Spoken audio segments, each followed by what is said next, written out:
Hi, everybody. Mr. Shins here. Hello, Wittershins. Hello, Tree. Nani, congratulations. Congratulations on getting first. Hello, Nani. Thank you, everybody, for being here. Really appreciate you. This is a very special stream. It's been a year. Hi, now, Nani. It's been a year. We first played the Summit Library about this time, almost exactly this time, last December. Stealing it? Stealing the top spot?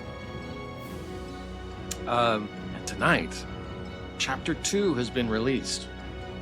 And we're going to play through, experience whatever comes, and then we're going to talk with Kai, the developer, and see how they've gotten along this last year and see where they're at and where they're going. So I'm really looking forward to this. I thank you, everybody, for joining in right now. I'm gonna go ahead and get started. I'm gonna try and give sort of a summary. It's not gonna be a very good summary of what happened last time. But basically, we are Lavender. Hello. Takes out trash without being asked, and I'm sure that Tree will congratulate you, even though you destroyed her body. Or that she will appreciate that. Anyway,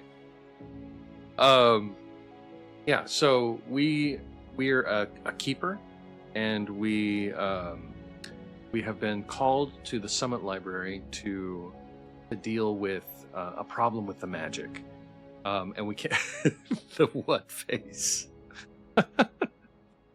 We're called to the library to deal with a problem with the magic in the Summit Library. And so far, it's been an exercise in futility. Everything we try, when we try to fix it, we come back the next day and everything's undone. We've met some colorful characters, and there's some political intrigue happening. At the end of Chapter 1, some political stuff happens. So we're going to pick up there. If you want a recap of this, it's on YouTube on my visual novels playlist. A wild ride. Also, says Wittershits. Oh, we met some real charmers. Oh, yes, we did.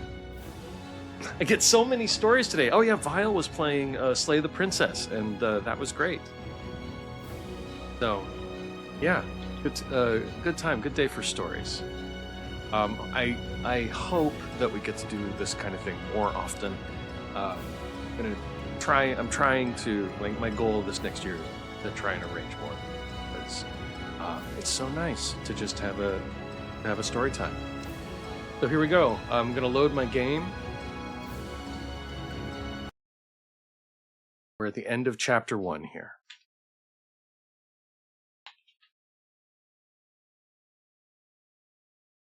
Chapter 2.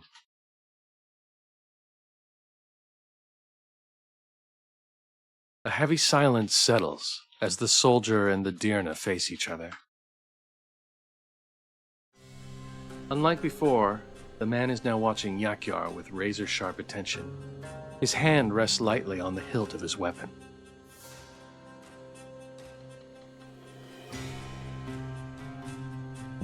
I do not wish to fight. Do not make me draw my sword. Yakyar's face is contorted into a mixture of pain, exhaustion, and rage. You killed my people, my family! Somehow they summoned the strength to stand upright, their staff held in a defensive stance. You say you do not wish to fight. If only you'd thought of that earlier. And thereupon, the onlooking librarians utter surprised and worried cries, some intuitively taking a step forward. But Yakyar is much too fast for anyone to stop, and they descend upon the stranger with the ferocity of a wild mountain cat. Jazz, thank you for the lurk. Despite the man's earlier warning, he doesn't draw his sword from his scabbard. He doesn't retaliate to Yakyar's offensive either. He simply keeps blocking and dodging their attacks, remaining at the defense. This only enrages Yakyar more. They bare their teeth at the soldier, snarling. Coward! A string of what you can only assume are Dirna curses follow. Stars, what should you do? Can you do? You're a scholar, not a fighter. Cease this at once! You're on neutral grounds!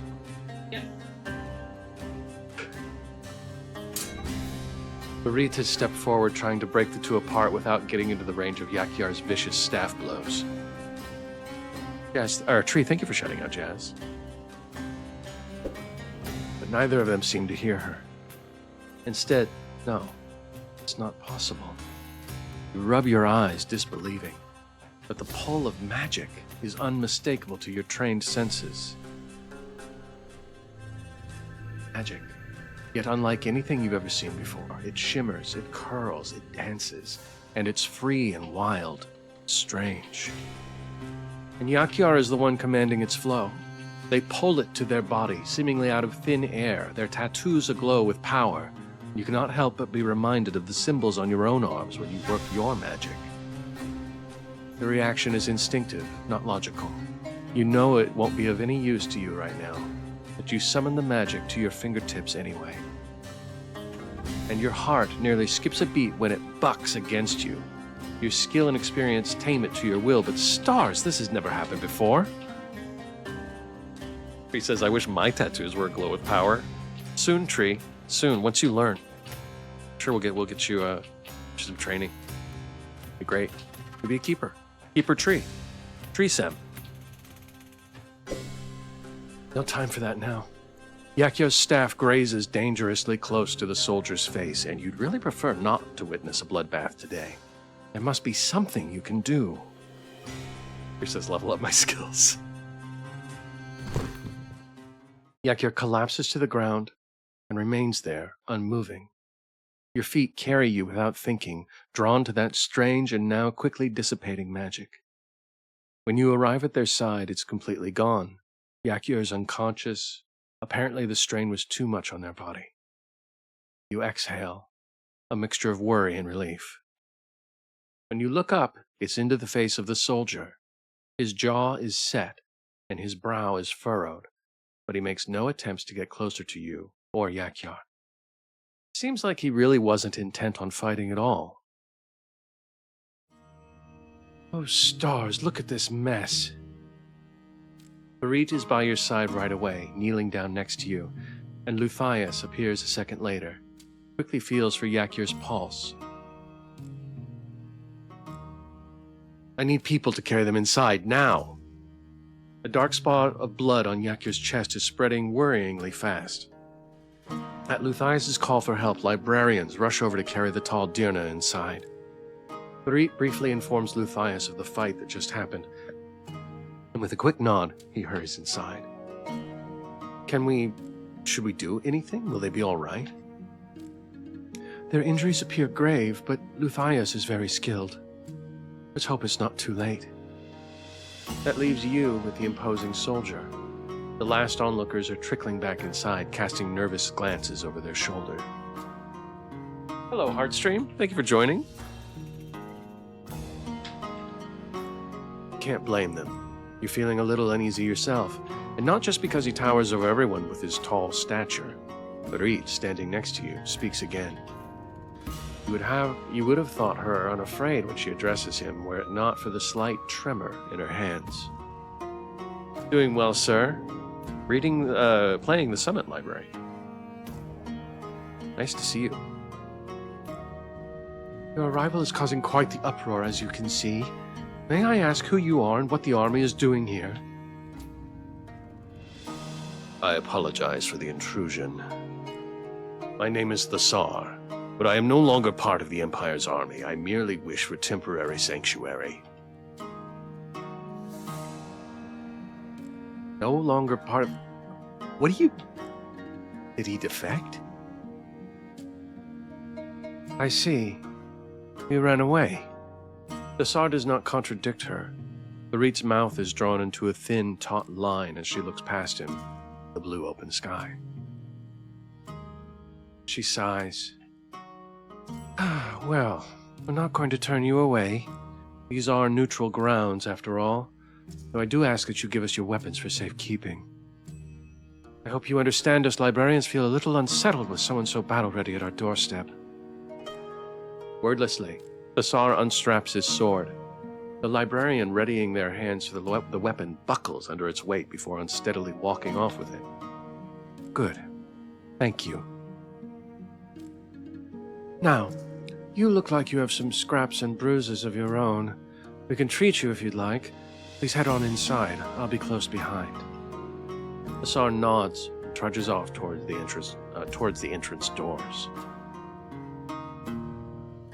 Ooh. We'll have to separate those two for the time being. I don't want a fight breaking out in the middle of the infirmary. Right. Before she heads off inside, Barit looks back towards the stone archway in the distance with a worried frown. Looks like we have another mystery. Looks like we can add another mystery to the list. Another mystery? Barit's mouth is straight, as a straight, tense line. She speaks quietly. These people should not have been able to enter this place. You tense. Of course. In the chaos, you almost forgot about the wards, the protective sequences that shield the summit and keep anyone from entering without permission. I'll go check them immediately. Barit squeezes your shoulder briefly. Please do. They're supposed to be the strongest magic the summit has.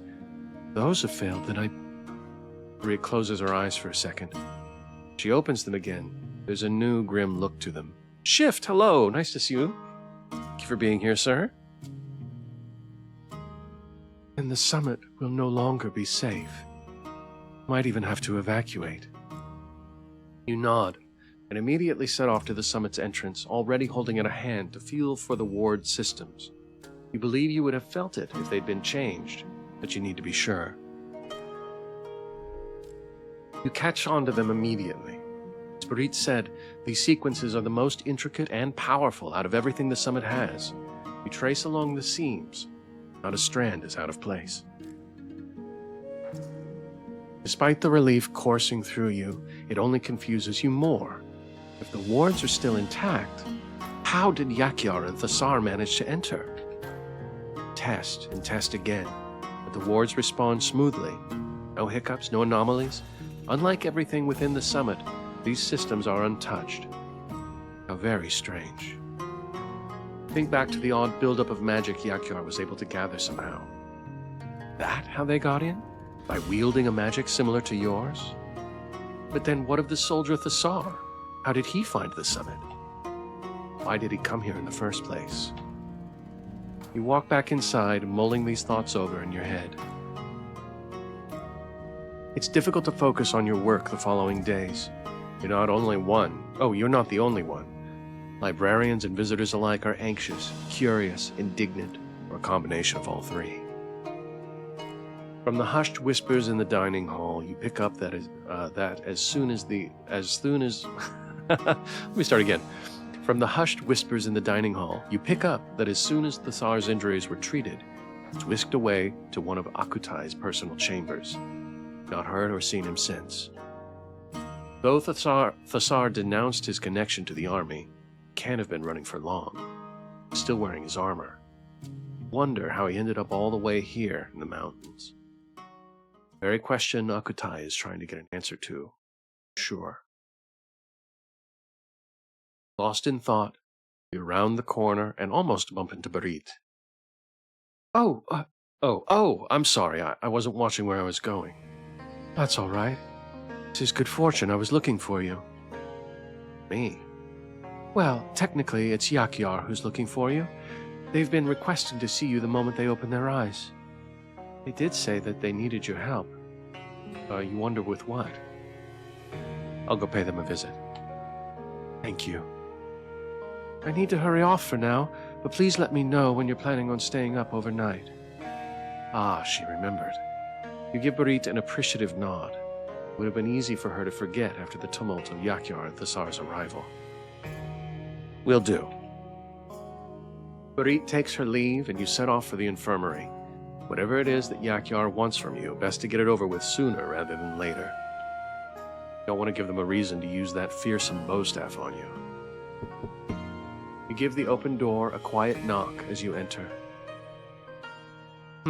Oh, hello, mister. Are you well? You must be here to visit our new guest. I am well, thank you. And yes, I'm here for Yakyar. Are they doing all right?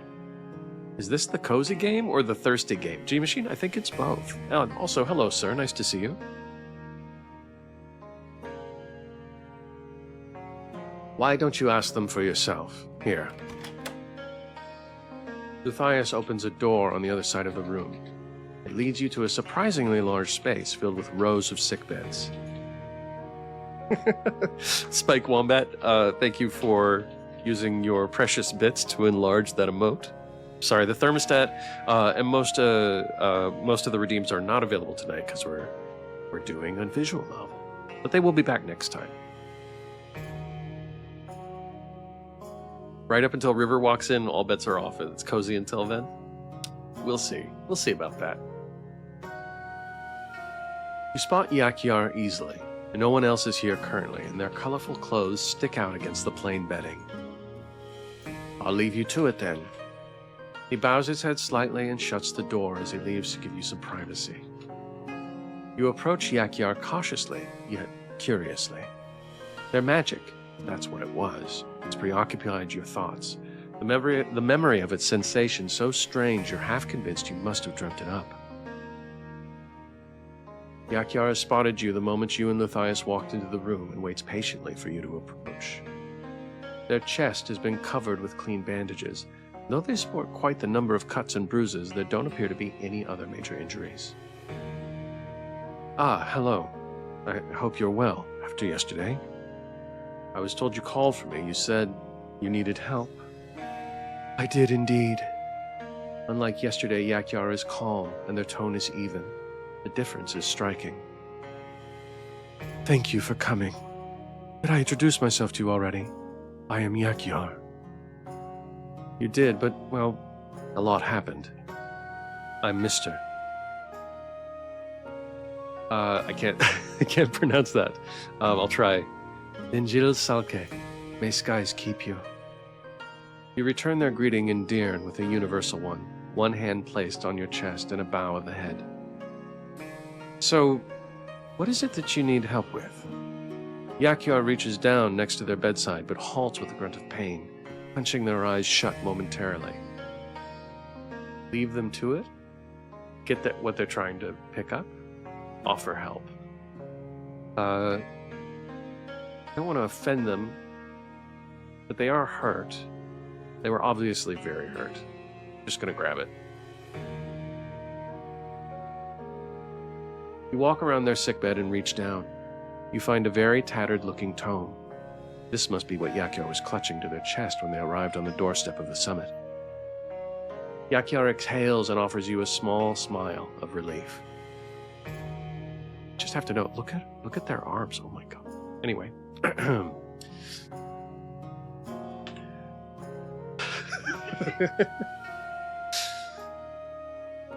Thank you. When you offer it to them, they shake their head, gesturing for you to keep holding on to it. You have to use both hands so the pages don't fall out of the spine. Shins has a type. What are you talking about, Wittershins? You don't know. No idea. I'm totally not into muscular tattooed arms on female presenting. Look at their arms. Anyway, Abby, Tree, no. Look at them. Yes, I'm looking. I have been looking. Yeah. Anyway, we're good. We're good. Just gonna breathe a little bit. I gotta use both of my hands here. Calling you out, says Tree. Yes, I know you know Wittershins. May I see inside? Gene Machine says, oh yeah, I remember now. Definitely your type. Dang it, everybody knows this about me. God. This has been Mr. Shin's lore, and that's enough. Okay, anyway. May I see inside? Go ahead. You can't help but wince as you flip the torn pages. It hurts to see a book in this state. It appears very old, and while you recognize the script is based in the ancient language, you can't read it as well as you would normally. A dialect you're not familiar with, maybe? You are holding something very precious to me. As you can see, it has seen better days. No thanks to my trek in the mountains. Legend just subscribed for 9 months. Mr. Legend, thank you so much for the subscribe. Fort Worth, Texas. Oh, Shin I'll be Legend's here in for the Texas. next day until I am with my family in Houston. Mr. Legend, I hope you are traveling well, sir. I hope Texas is okay. Thank you so much for the very generous subscribe. I appreciate that, sir. I need you to restore it. Restore it? That's definitely something I'm capable of, but so is any librarian. If I may ask, you seemed intent on me specifically. Why is that? Yakyar shakes their head and reaches out a hand to place it over yours. Their skin is cool to the touch. Watch. A shock of something courses through you, coming from where Yakyar's skin touches yours. Anyone else watching, it wouldn't appear as though anything changed. The book is still in tatters, the spine is still torn, and the pages are still on the verge of slipping out of their bindings. Texas has better weather than California right now, at least where I'm at? Oh, I'm in San Diego. I don't think it can be anywhere. So, there's that. Unless you want snow. But inside, it's dazzling. It thrums with life, with memories, with stories, energy. Has to be magic.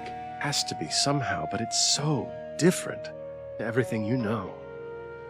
Your magic is systemic and carefully crafted, an equation written to completion.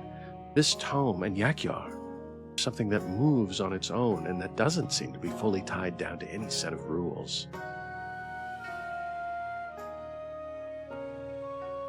It's confusing, a little frightening even, but more than anything, it's fascinating. This is incredible. How? Yakyar smiles and slowly removes their hand from yours, taking the dizzying effect with them.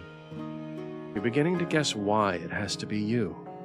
This tome isn't just a book, it's alive. The strange magic is deeply entwined with its bindings. I would show you more, but I do not wish to anger Luthias. Please tell me your price. I would do a great deal to see this restored to its original condition. You're kidding me? I just about beg you to let me take a look at it. I've never seen anything, felt anything like this before. I run your hand along the spine, still amazed, and only look up when you hear Yakyar let out a soft laugh. Briefly, you think how much more it suits them than the other emotions you've seen them wear so far. Desperation, anger, and fear. I knew I found the right person. I'll do my best. No promises, though. I think you already know that my way is different from whatever this is. I do know, but I am not intending to let you work on it alone. I may not know how to work books, but there are other ways I can help. You nod. Reluctantly, you pass the tome back to Yakyar. A different sort of magic. Your eyes trail up, following Yakyar's tattoos from their fingers to their cheek, and finally linger on the bandages over their chest. What happened to you? How did you find this place? Is your magic what made your tattoos glow like that? Sunny skies, 74 high with 64 low. That is quite nice, Mr. Legend. Let's see. Well, since we've been focused on the magic here. Let's ask the magic question. Is your magic what made your tattoos glow like that? Never seen anything like that before. Yakyar's brows twitch up and the hint of a smile tugs on their lips. I see. I should not be surprised, but I did not expect... Expect what? No one but you saw my tattoos light up, Keeper Mister. You are very attuned to it, to the...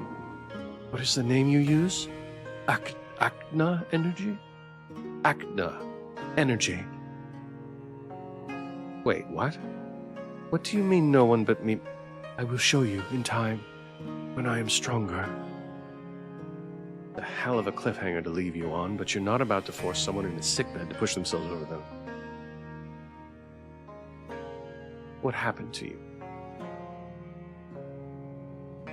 The corner of Yakyar's mouth tilts upward slightly, but it's not a sincere smile. I wonder myself. Sometimes I think this must all be a dream, but no matter what I do, I cannot wake up. It's not really an answer to your question, but you can't bring yourself to push. Oh, that's not them talking. It's not really an answer to your question, but you can't bring yourself to push. Clearly, Yakyar has been through a lot. Maybe they're still in shock. I'm sorry, I don't wish you pain.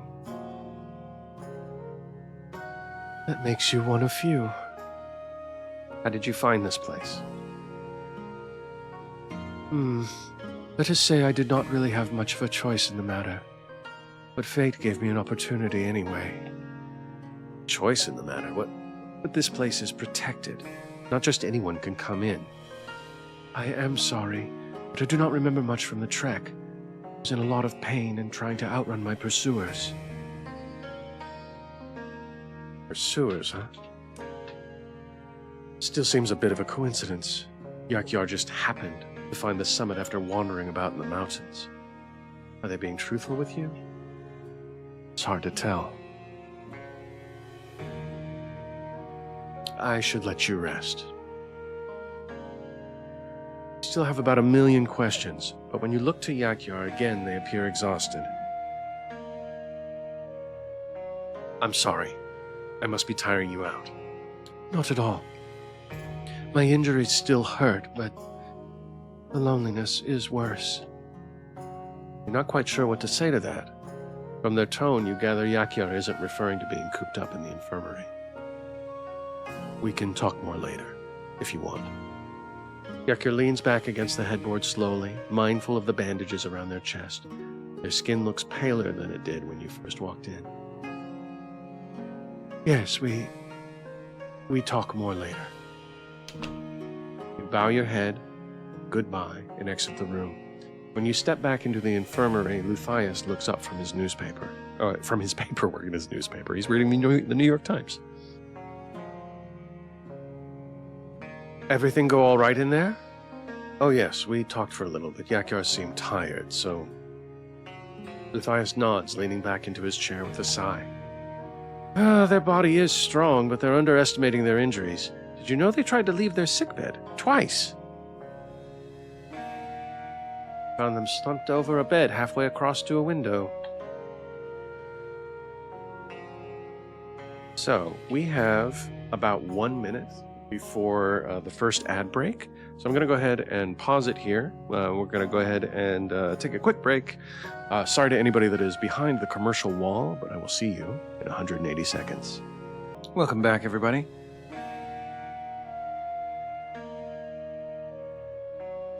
Okay. Are Yakyar's injuries severe? What about Thasar? Is he all right? Sounds like you have your hands full. Yeah, if they've been getting up, if they've been, like, trying to get out of sickbag. Dr. Knack, hello. Oh, I love the Santa. That Santa is so amazing.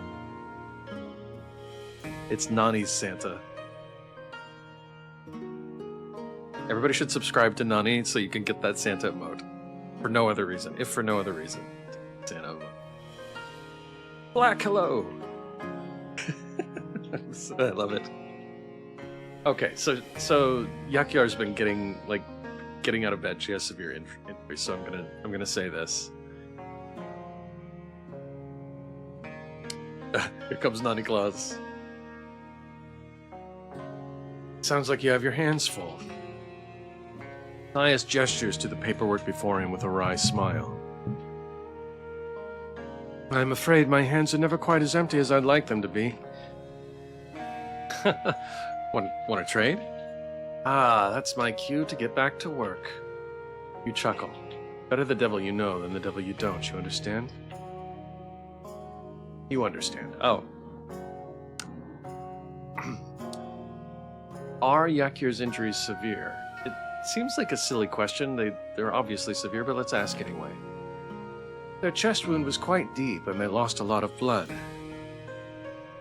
It's a miracle that we're still it's a miracle they were still standing when they got here. It'll take some time for them to recover. I see. Thank you.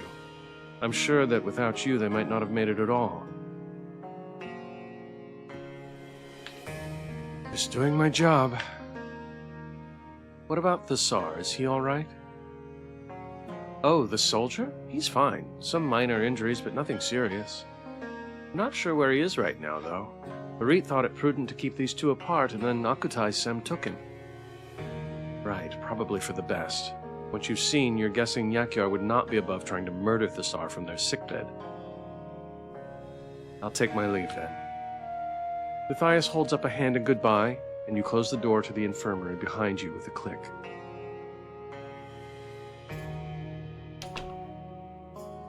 You return to your room, mulling over your conversation with Yakyar in your head. When you sit down at your desk, you brush away the papers with half-completed sequences that keep failing you. You can still feel the thrum of Yakyar's magic. Try to recall it, the feeling of it, coursing through you, imagining what it could do. Your eye lingers on a crumpled piece of paper. You wonder if it could... No. You shut that train of thought down before it has the opportunity to take root. Yakyar's magic is fascinating, yes. It's also wholly unknown to you. Eat the paper? It's not an option. I can't eat it. Why do you want me to eat the paper? Eat the paper and make that magic your own. That's not how it works, Wittershins. This is not that kind of magic. How do I know? You're right, I don't know. I know because I don't have the option to eat the paper, at least not yet. Didn't eat the paper, you're in a library. Listen, in this universe we read. It's not your weird fairy stuff where you eat everything. Sounds like someone doesn't believe hard enough, says Black. Oh my god. Yeah, there's a lot of fire, indeed. After you read, you feast. No, not here. Tree, thank you for shouting out, Black. Unbelievable. Pipe down, you. This magic is wholly unknown to us. We're not going to eat the paper. Crafting sequences and putting them to work in practice is a skill learned over many years through tried and tested methods, regulated by overseers in the Accords. I'm not doing it, Wittershins. Messing around with magic is futile at best and disastrous at worst. You're laughing at your own jokes. It's just fine. That's why I married you. Laughing at you. Oh, okay. I didn't realize. But I am fucking hilarious. I know you're hilarious. Pipe down. Messing around with magic is futile at best and disastrous at worst. Cases of experiments gone wrong are well documented. One of the very first things keepers are taught.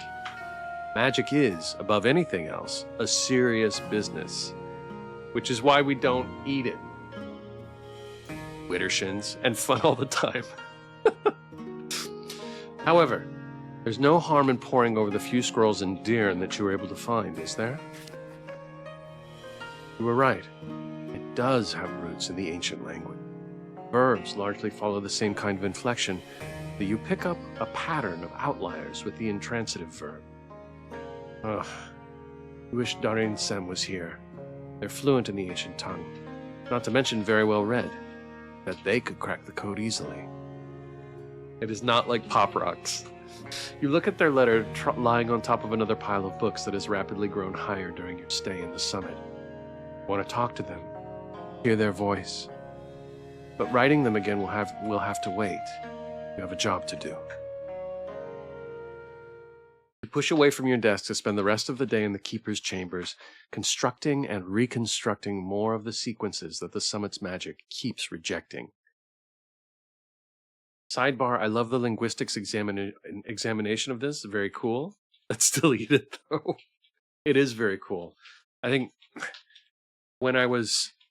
so we will find out later, but I wanted... The last time we talked to Kai, we talked a bit about magic and how they approach magic in this story. And it seems like it's evolved, and I really want to talk to Kai about magic again. Lore, hello, you made it! Fantastic. Nice to see you, Lore. I hope you are well. The following morning, when you feel like you have something workable, you decide it's time to let Barit know tomorrow's the night. You can only keep adjusting for so long. It's time to put your work to the test. I was once a morning person, now I'm a sleep person, says Lore. We're happy you're here as well. And really, you're there to see the why and how of your magic dissolving more than... The sky outside stretches wide and blue, and the sun shines through the windows with few clouds obstructing its light. The nice weather emboldens you. After tonight, you'll be one step closer to solving the mystery. You can feel it. Catch the attention of a librarian. Excuse me, could you tell me where I can find Barit? I believe I saw her last message on the top floor near Akutai Sem's quarters. I can also leave her a message in her room if you prefer. That's all right, I'll catch her there. The librarian nods and you set off. You get stuck in the passage entry for a minute and have to force the doors open with an impromptu sequence. But you get there. The hallways, however, are empty. You don't catch sight of Barit anywhere. When you hear a door open behind you, you turn, half expecting to be met with familiar brown curls and a warm smile. Nani, congratulations. Wizard, hello. You guys, please welcome Wizard. In the Discord, they are... oh shoot, I'm having fight or flight. Something Wizard. It's Kai, you guys. It's a developer of the game. Welcome. I have completed all my intro to entrepreneurship homework. Congratulations, Nani. Made a business plan. Phenomenal. Village Wizard, that's the name of the Discord. Okay, we're half expecting to be met with familiar brown curls and a warm smile. Except the person you lay eyes on is twice Barit's height. The Tsar emerges from a chamber in the hallway. He has to stoop to fit through the door frame. He notices you, but aside from a brief glance in your direction, he does not acknowledge you. Instead, he walks to what you know are Akutai's chambers, knocks once, and enters. Can't lie. You are a little curious what Akutai Sem has been keeping the Tsar up here for this past week.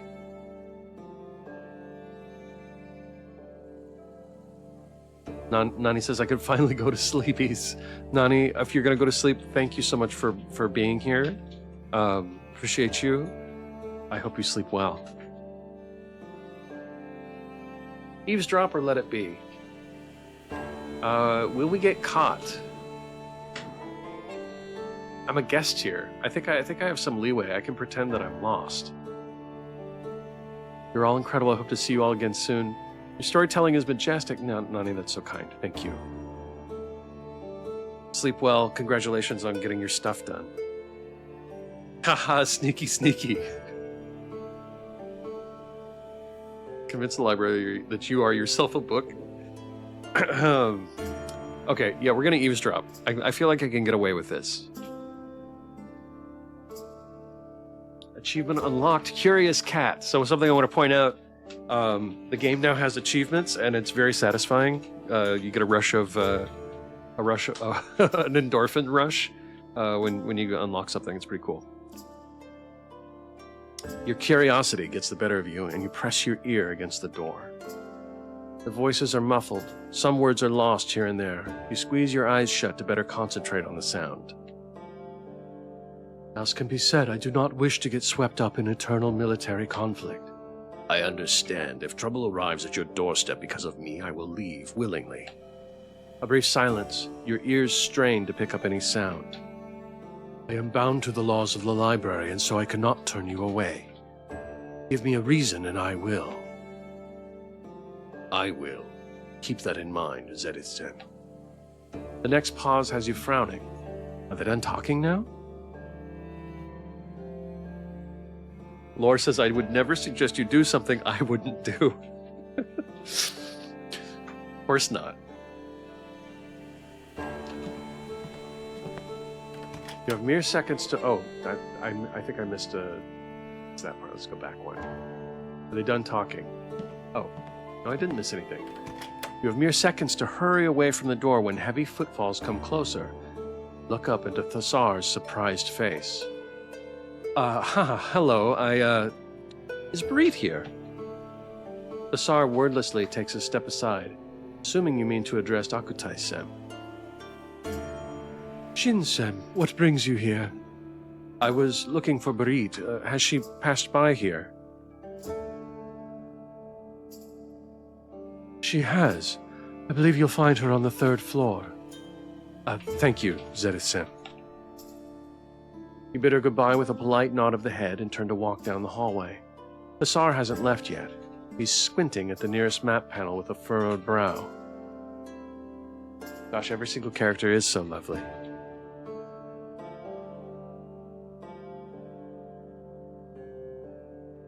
He looks a little stranded.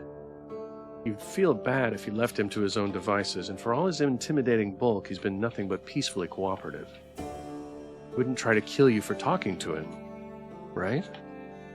Are you lost, by any chance? Not quite. I'm not to leave this floor, but I was hoping to get some fresh air somehow. Go outside. Not to leave this floor. Akutai doesn't trust... Oh, not to leave this floor. Akutai doesn't trust Thasar in the slightest. Not that that comes as a surprise.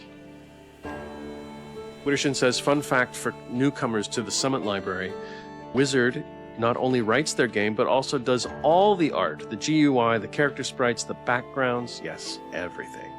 We're going to talk about that, hopefully.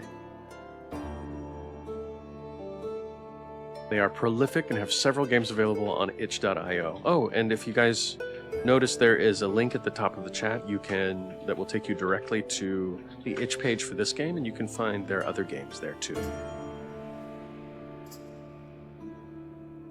The Emperor's dogs don't mesh well with the Accords.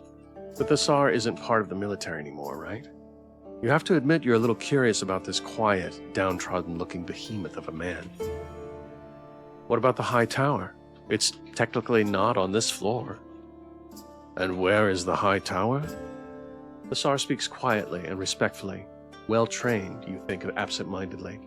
But you throw one last glance down the hall, still no sight of Barit. Come on then, I'll show you. Thank you. I'm sorry to impose. Stairs are this way. You turn and start walking, leading the way while Thasar walks close behind. His military-grade boots echo along the empty hallway. Are you a librarian? You're not wearing their robes. Oh, no, I'm not. I'm the library's keeper. I haven't been here that long, though. Ah, a magic wielder, yes? I see.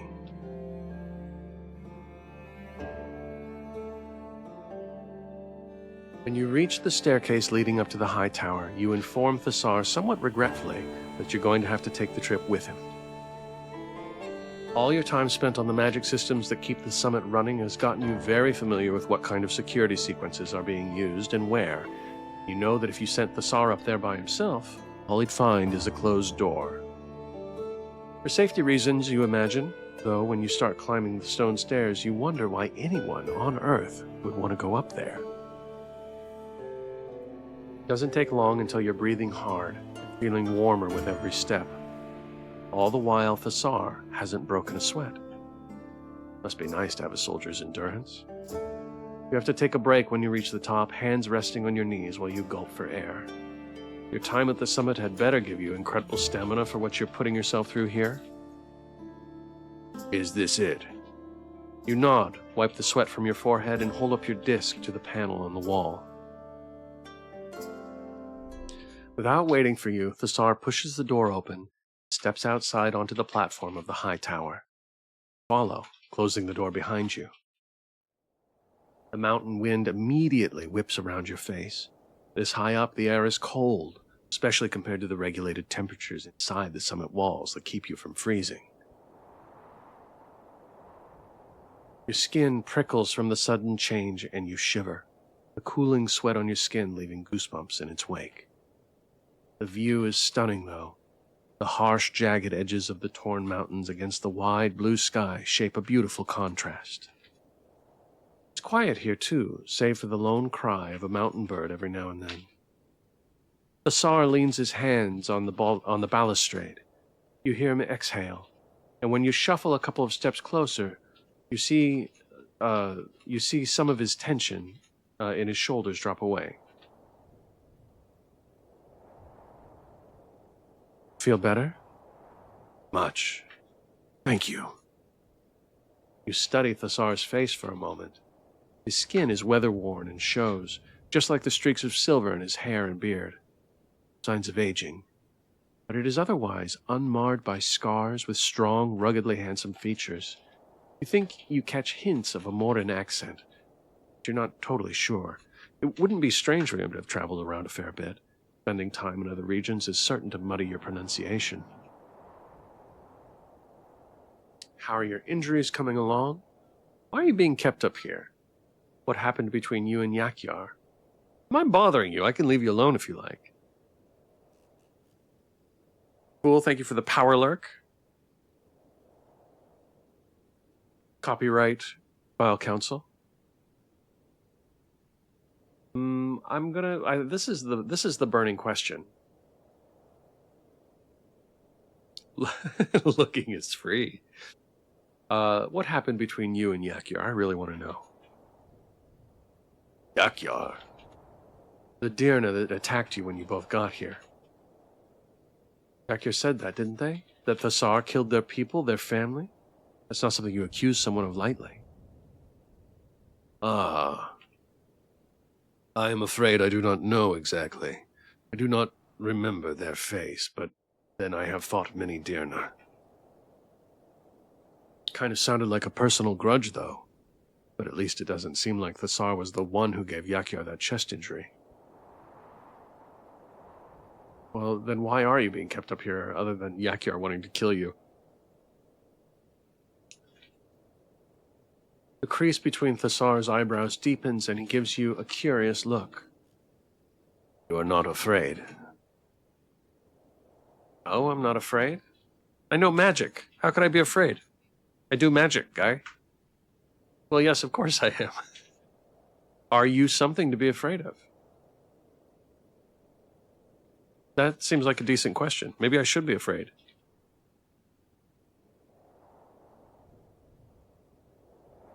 Are you something to be afraid of?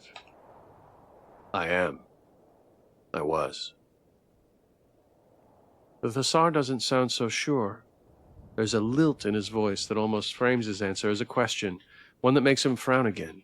At you or himself, you're not sure. In either case, your head librarian Zerithsem thought I would cause upset by wandering around freely. That's what you assumed as well. Thasar speaks pretty casually about it, though. You're not getting any signs of resentment. It's more like he just doesn't care. Shins is flirty? How dare you? I am not flirty. I'm the opposite of flirty, whatever that is. Not flirty.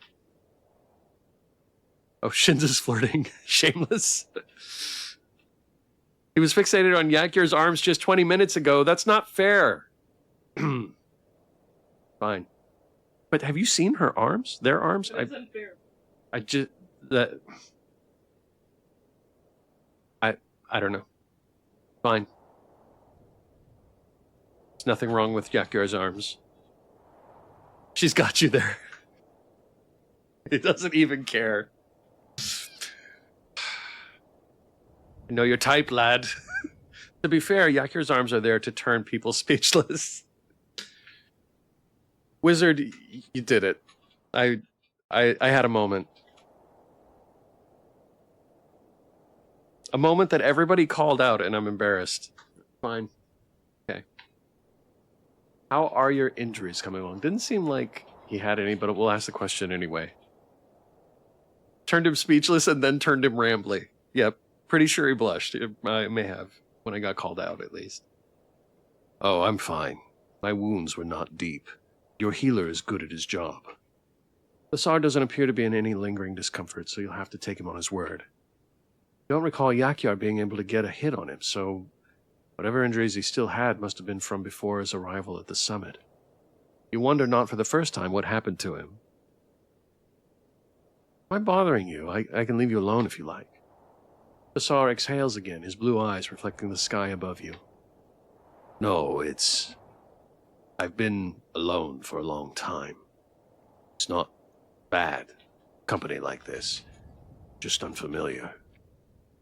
Is that so? Didn't imagine you get a lot of alone time in the army. Well, no, you're right. You're rarely not around other people, but still, I felt alone. Is that the reason you left? Silence. Basar looks troubled, a strained edge to his shoulders, weighed down like he's carrying the whole world on his back. I suppose you could say that. You have no idea if the military is something you can just walk away from, but you suspect this wasn't a mutually agreed upon separation. Not with the way Thasar must have wandered through the mountains until he stumbled upon the summit. Though you doubt that his discovery was a happy accident. How could it be? The summit can't simply be found by anyone who comes looking. Why did you join, anyway? If I'm honest, I've never really seen the appeal. You ask a lot of questions. Ah, sorry. I can't help it. Scholars, you know. But I can stop if you want. Basar sighs and pushes off the wall, turning his back to the mountain view. It's all right. I suppose anyone would wonder. I don't have a particularly unique story to tell you. Grew up in Morinto. Was told serving would make my family proud, would keep the Empire safe. I was young and naive. Believed I was doing good. Believed me and all my other friends who joined together were the reason Ewen's children slept soundly at night. We were told the Dirna were demons, evil spirits from hells below, burrowed into the flesh of mortals. They'd steal more than our gold or trample or our crops, everyone said. Steal our very souls. Not at all uncommon stereotypes, and ones that would work especially well to motivate the military in uniting against a common enemy. Wow, Council, hello. Nice to see you, sir. While Council was playing Slay the Princess earlier, it was very entertaining. Hope you are well, sir. It'd be easy to scoff at this kind of prejudice. But you have also experienced firsthand that when people are afraid, angry, and hurting, it's easy to pin the blame for that on someone else.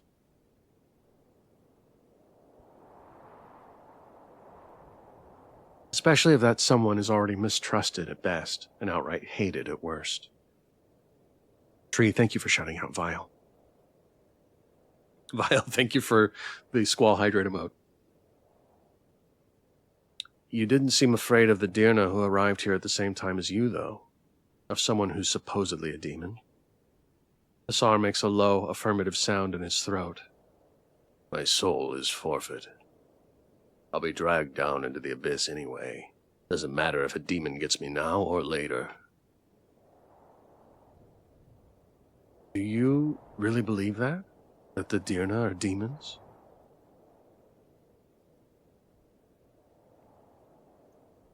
Whatever they are, I'm no different. Bleed the same and hurt the same. I've seen a lot of blood and a lot of hurt. Most of it by his own hands, you imagine. You let the silence linger for a moment and think of the anger in Yakyar's eyes, the despair with which they threw themselves at the Tsar. The wind sings with an airy whistle. So, what are you going to do now? This can't be the kind of sanctuary you had in mind, can it? The Tsar looks down at his hands, a troubled frown creasing his brow. I'm still figuring that out. Make amends, somehow, for the things I did. Lets out a short, mirthless laugh. Sometimes I think I'm still waiting for someone to give me orders for what's next. I think you could do some good if you choose to. Did they teach you to forget to think for yourself in the army too? Well, that's harsh. Oh, Dr. Knack, think your interview went well, but won't hear back from the school? Oh, February, wow. Long time. Wizard says hoping for good news. Yes, indeed. She'll call him Sonny for his bright disposition. Lore. There's an order for you. Go out. Oh, here's an order for you. Go out and live your life for yourself. I'm sorry, that must be disorienting to lose everything you know all of a sudden. Huh. What to say? I mean, it is disorienting. Is it helpful to say so? It must be. Pressing the capacity to do good. What kind of good could he do? This is kind of harsh. I think I don't want this one.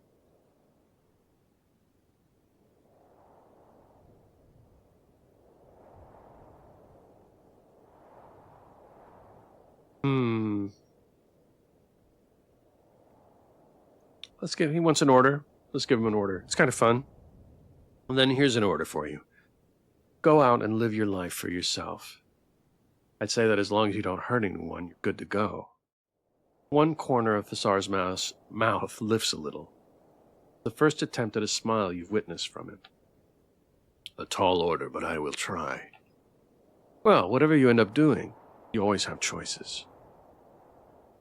It's a privilege not everyone has. I hope you use it to your advantage. Yes, thank you. I will keep that in mind. Another strong gust of wind blows past your ears, and you and Thasar agree you've gotten enough fresh air. Another press of your disc to the door panel locks it once you leave, and then it's time to make your way down the dreaded stairs again. Dr. Knack will, in fact, be an actual doctor in about 4 years, no matter if the second school accepts me, but I kept 2 other interviews for choices. Wonderful.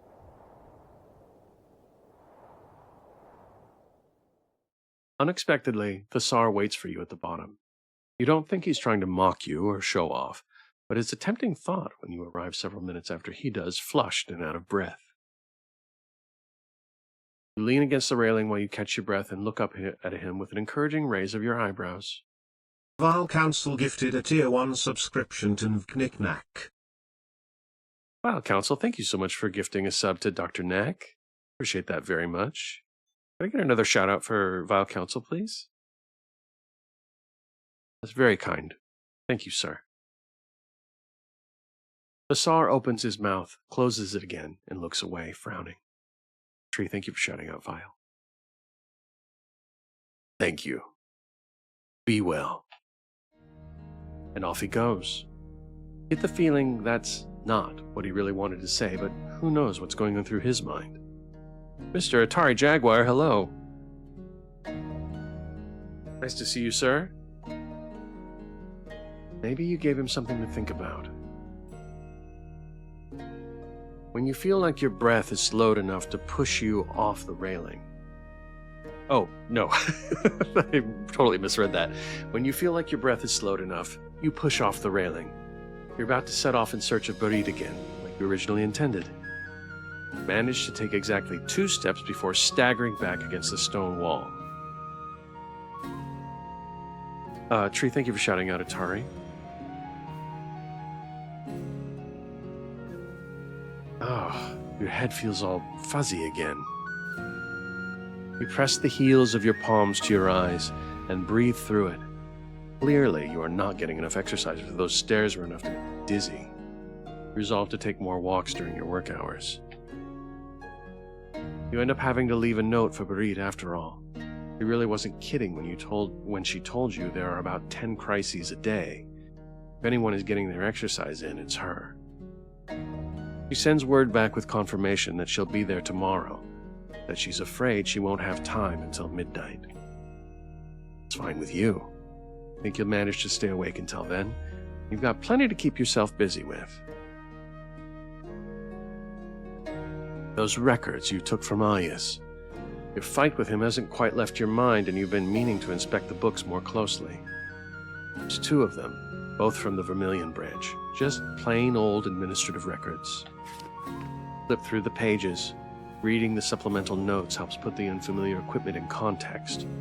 They're medical tools. Maybe you should take these to Luthius. Oh, maybe you should take these to Luthius. He might understand them better than you.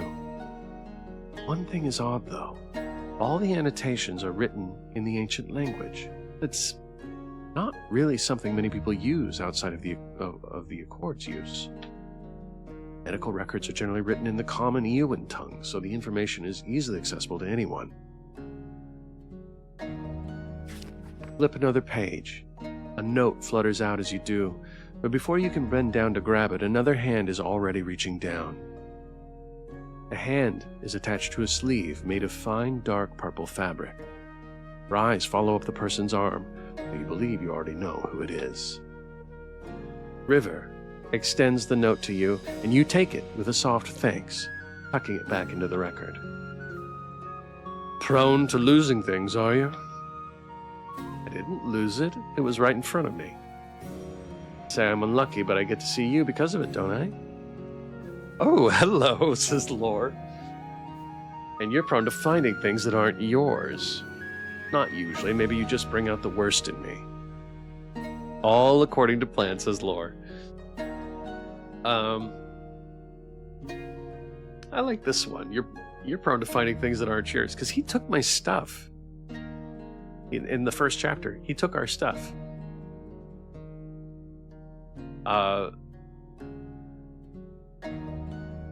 Or maybe you just bring out the worst in me. I like that one too. Borrowed. Borrowed? Borrowed.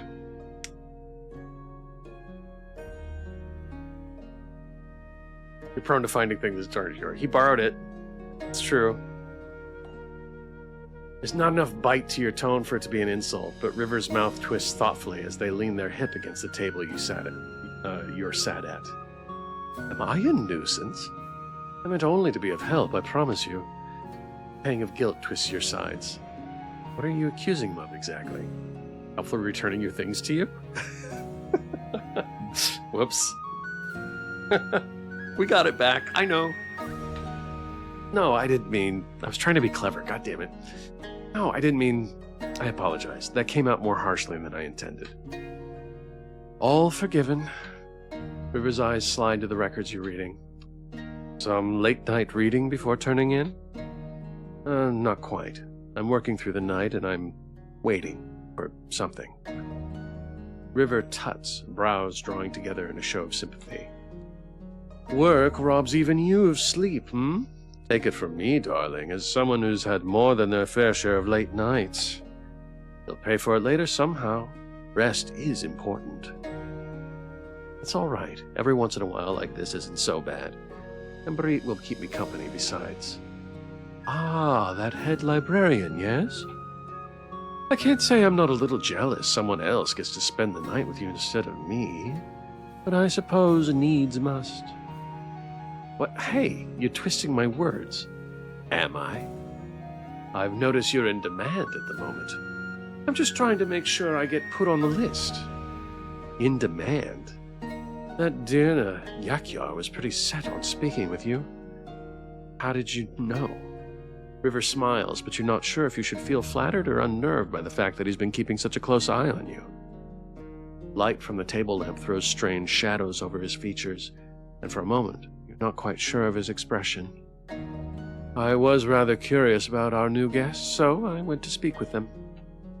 That relaxes your shoulders, even if just a little. Still, I won't plague your night with disturbing tales, but what they told me was worrying indeed. Fights breaking out everywhere along Nadia's border, rebels instigating riots and ending up fighting both each other and the army. River's easy smile fades and they lower their voice even though barely anyone is around. I expect things will turn ugly sooner rather than later. Prepare yourself, little dove. Prepare yourself for what? And what could you even do all the way out here in the mountains? River straightens, smoothing out his clothing as he does. That sounds pretty ominous. We must hope for the best and prepare for the worst. Perhaps this all will come to an amicable end after all. So he says, but his eyes don't join the smile on his lips. I'll leave you to your night, mister. May your work go well. Thanks. Have a good night, River.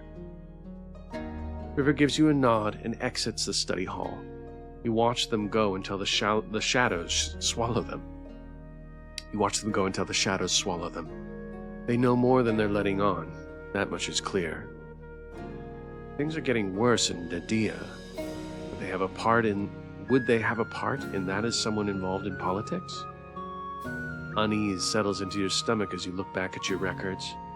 And so busy wondering what River's interest in you and your profession could mean, that you now realize you know nothing about what River actually really does. Not like you and him are on any level of closeness where you could call him an acquaintance, but still, you don't want to be associated with anyone that condones war of any kind. You turn your attention back to the note that fell out of your records with a sigh. Neat slanted handwriting makes painstaking attempts at translating the ancient text. A lot of references to objects you don't know the purpose of. Could this be Ayas? Oh, there you are, mister. You look up into Barit's tired smile. She's arrived, carrying a few books of her own. Work, probably. She looks harried, and you feel bad for asking her to stay with you tonight. Somehow, I doubt she'd listen to you if you wanted to get some sleep instead, though. Hi, Barit. I'm glad you're here. Everyone all has pretty much cleared out for the night. It is getting late. Pretty soon the librarians are going to change shifts as well. I'm just meant to sit here and make sure you don't fall asleep. That's pretty much it. I'm sorry for asking you. I know you're busy. Barit waves one hand while opening a book with the other. Don't be. I would have been awake anyway. Too much to do. You eye her reading material from across the table. It's a ledger of some sort, long lists of numbers tallied on the right across from what must be expenses on the left. Say, you recognize these? You hold up the tome before you. Barit leans forward, brow furrowing as her eyes flit over the text. Don't these belong to the Accords? They do, but look, they're medical records, see? Except they're written in the ancient... Tap on the page to highlight your point. Isn't that kind of strange? How do you think these ended up here? Barit sits back in her chair, chewing her lip in thought. I'm really not sure. By mistake, I assume. Where did you find these? Shit. I just found them lying around somewhere. Ayas found them and gave them to me. I took them from Ayas. I think I did. I basically took them from Ayas. This is the truth. This is not the truth. I'm gonna say I took them from Ayas. What if I got to lose? What are they gonna do? Fire me? And he was stars damn suspicious about it, so Barit might as well know. From Ayas? What was he doing with them? I don't know. He wouldn't tell me. He said he just found them somewhere, but he was being strange about it. Need to sleep. Good night, everyone. Good night, Vile Council. Thank you so much for being here. Thank you for the stream earlier. Had a good time there. Could I get one more shout out for Vile? If you guys haven't followed Vile, I know most of you have, but if you haven't, you really should. He is wonderful. And he has the copyright on the Power Lurk.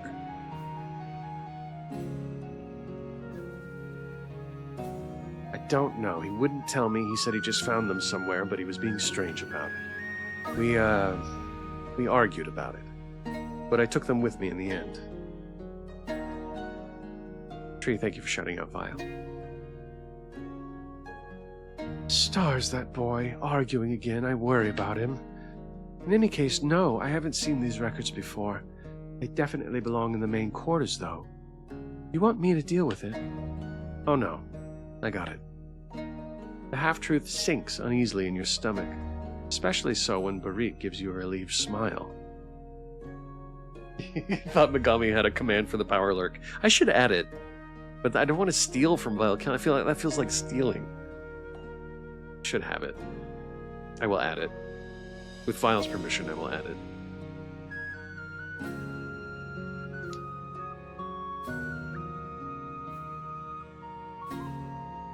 Oh, the choice is going to come back to bite me? Oh, no. Well, here it goes. Our choices are our choices. Have a cool response for when you type it, and zing. Use proper citation, it'll be fine. Okay. Yeah, we'll cite it. We'll cite it clearly. Put a TM. Oh, this is going to come back to bite me. Oh, no. Ayas is going to kill me. He's going to push me down the stairs. Perfect tree. Is that APA or is that... Well, I'll figure it out. You soothe it by telling yourself that you really will send the records back to where they belong. Eventually. Just so curious what Ayas wanted with them. Point of trying to keep it from you and arguing about it. Wouldn't do that for no reason, would he? I like APA's tree. First, angry whisper flirting in the stairs, and now shoving? I see it, I ship it, says Lore. We'll see. We'll see. That's good, then. Let me know if you need help at any point. With that, she returns to her work, and so do you, though you give Ayas' note a long look. If that really is his, it means he doesn't speak ancient well. Isn't it all that strange? Plenty of lower librarians join the ranks while they're still in training. But why would he practice it with these records? There has to be more to it than just that, but what? You sigh and shake your head. Another problem for another time. Right now, you need to focus on what you're here for tonight. You attune yourself to the system you want to keep an eye on, tugging gently on its strings. When it all seems secure, you settle in for the night. There's a pen and ink at your fingertips. You have your notes displayed on the table like a paper fan on top of system maps from the keeper's quarters. It's nearing an hour after midnight, and the only people left in the study in the study hall are a handful of librarians and the stray scholar half asleep behind the books. The only sound that fills the space is the occasional soft scribble of pen against parchment. You absent-mindedly fidget with the golden disc on your belt with one hand, while you draw symbols in the air with the other. The summit system catches them and responds, albeit a little strained. So far, the fluctuations in the system stay within the range of entirely ordinary. For a good long while of nothing happening when your latest acquisition on warding sequences. Not all systems are built equal. Its purpose often dictates its complexity. Jahil et al. Maintains that a system's beauty lies in its efficiency, likening it to sharpening a blade that is precise in its purpose. Attunement, page 267. That APA? You look up briefly at the sound of chairs being pushed back. The librarians are leaving the study hall. Night shift change, you think to yourself absent-mindedly before turning back to your book. Yet we have found that inaccessibility withstanding, without significant expansion on a protective network around the elegantly efficient system, it is more vulnerable to disruption and catastrophic failure. You pull your notes on your latest attempt at a protective ceiling closer to copy a few of the book's core equations on foundational wards. Then skip ahead to the next chapter, where it goes more in depth about systemic and catastrophic failure. The longer a strain on the system persists, the larger the likelihood it is being subjected to. A couple of things happen at once. Your reading is abruptly interrupted by a searing pain in your head.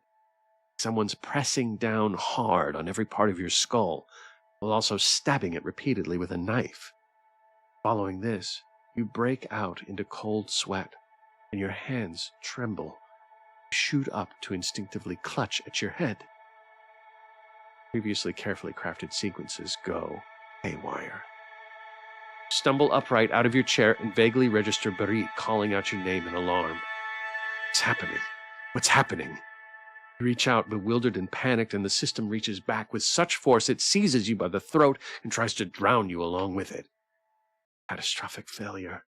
Conflicting sequences. Errors snagged up in the net from where? From where? Grit your teeth and try to drown out the direct stars-damned connection to a system hopelessly collapsing in real time. Track down the cause. Except it's everywhere. Several floors, all at once, from all directions. There's an initial burst on the ground floor, but then it just keeps coming. Coming. So deep in the system you don't see with your physical eyes anymore and flail blindly for support when your knees begin to give out. Your hands collide with something soft and solid, but it's hard to feel anything close to you relieved when things...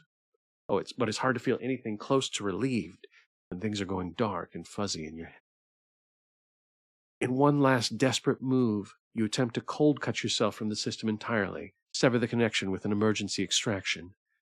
Never a great option, really. In this case, it leaves you feeling nauseous and dizzy, and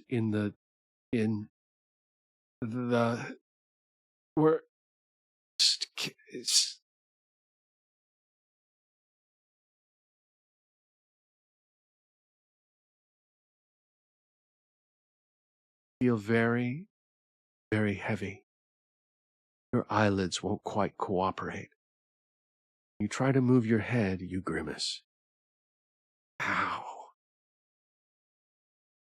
Your voice scrapes over your throat. Thirsty? How long have you been?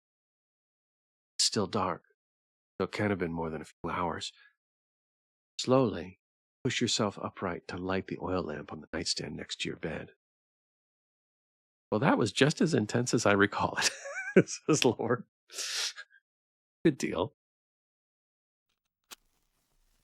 That's better. And look, it's a water jug, too. Take big, grateful gulps.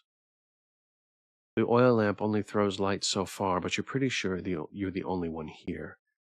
Your soft, hello, does not get an answer. You're feeling better by the minute, however, and so you swing your legs over the bedside. Get up. No physical injuries as far as you can tell, save for a headache and a lingering ill feeling in your stomach. That was not what you expected to happen, nor what you were prepared for clearly. Where on earth did that surge of conflict come from? That was humiliating, that was frightening, that was interesting. I'd say it was frightening. I thought we were going to die. Never have you experienced anything quite like this, and never do you want to feel it again. That choking, suffocating pressure would have drained you down to the last drop if not for your emergency ejection. The memory alone is enough to make your stomach roll again. That could have been pretty damn bad.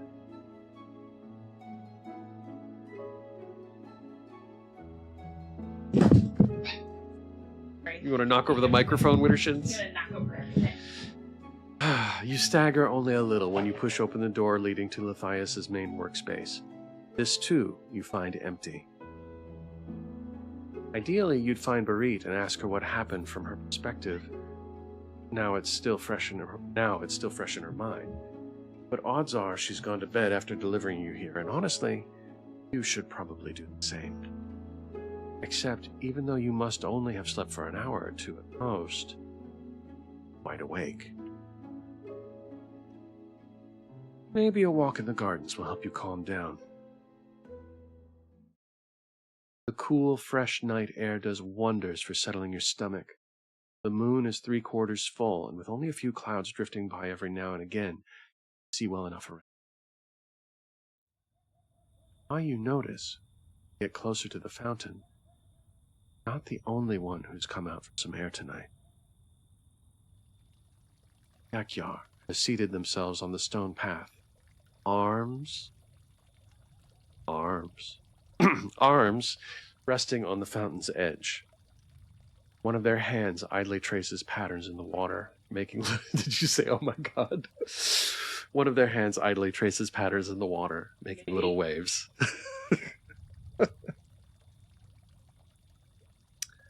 If not for that motion, they could have been a statue, hewn in solemn angles and strange beauty. For a moment, that's what Yakyar feels like. Something otherworldly and untouchable. But then they notice you and look up at you with a pleasantly surprised smile. The moment vanishes, as do any thoughts of quietly leaving Yakyar to their privacy. Some lore clipped that. Oh god. Two arms, yes. Oh, hello. It is good to see you up again. How are you feeling? Oh, that's right. Yakyar would have seen you being brought in. You take a few more steps to sink down on the edge of the fountain next to them. And immediately, yes. I can't get away with anything here. Teehee. I'm all right. There was a bit of a mishap. Books. Figured I should go to bed, really, but weirdly enough, I don't feel tired at all. I would not say this is strange. You slept for a long time. I mean a long time. It's still night. Yakyar smiles a little. You have been in the infirmary with me for 2 days. Only sleeping. What? I'm sorry, 2 days? Stomach lurches again uncomfortably. Not sure whether this is from the news that you've been unconscious for over 48 hours or just a remnant from said mishap.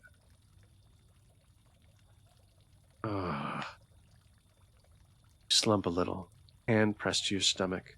Yakyar sits up straighter, brows drawn together in worry. Are you feeling all right? Fine, just choking, oppressive feeling. Crawls over your skin again. You shudder. Suddenly you feel glad you're not alone out here in the garden. It was... something went wrong, and it could have turned out pretty bad. Why do you like this type of arm, says Gene Machine. I think, Gene Machine, it makes me feel safe. No, I don't know. I like to arm wrestle? No, that's not it at all. I have no idea. Something lizard brain. Shins. Careful not to drool on the keyboard. Oh, sorry, Lore. I can't believe you saw it. It's Abby, I think, says Tree. She changed you. She didn't change me, Tree. Or maybe she did. Who knows? Who is Abby? Abby is another video game character, Wittershins. There's no threat here. I like your arms. Your arms are great. Don't worry. And I almost got Abby in trouble. Laura's wheezing. Hey, excuse me, I'm talking to Yakyar right now. I've got to focus.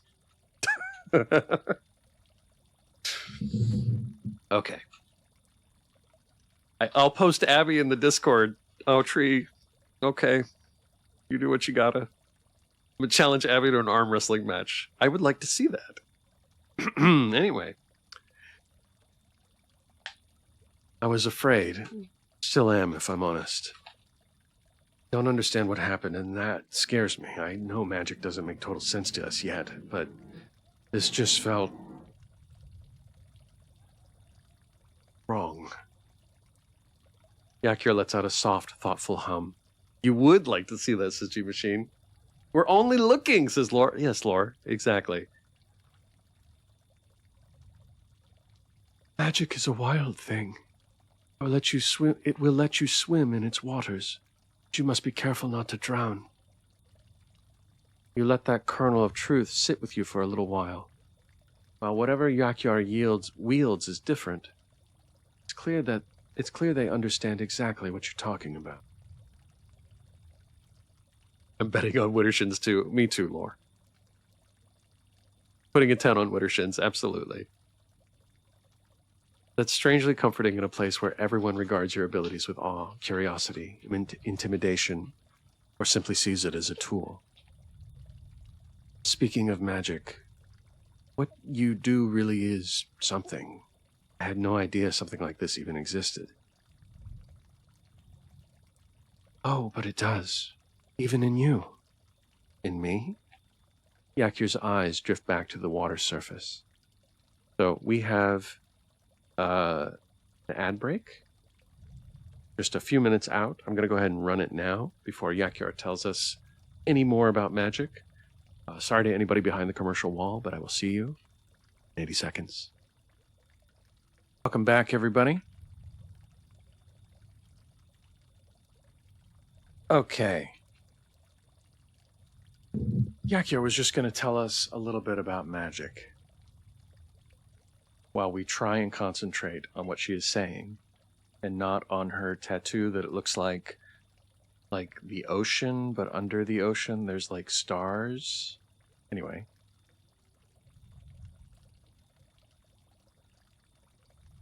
Yakir's eyes drift back to the water's surface. Yours is like, narrate. What is the word? Water below ground. A deep well. I can feel it in you, but it is silent. Feel it in you. Do you wish to see it? The moonlight reflects in Yakir's eyes strangely, as though you're looking into a clouded mirror. They hold out their hand, mouth dry. You nod, placing your own hand in theirs. Without breaking eye contact, they take your hand, guide it to their neck. Your skin touches their tattoos, you feel the thrum of the magic. It feels powerful, heavy.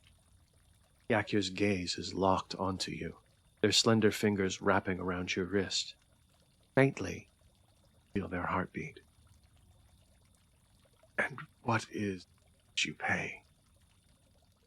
Yakir merely smiles, distant and unreadable. But you see it, see what they meant to show you. Just like the very first moment you met, the magic in you reacts to Yakir.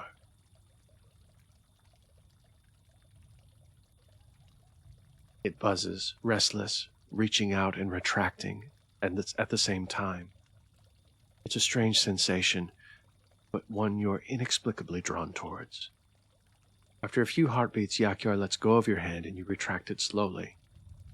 Mourn the loss. For a moment you were bathed in the golden warmth of the sun, and now a cloud passes its shadow over you. Strange to feel like you're missing something that was never part of you before. Is this what it feels like for all Dirna? Do all of you use magic? Yakir turns back to the fountain, watching the smooth surface of water being interrupted by scattered droplets spewed up from above. I cannot say.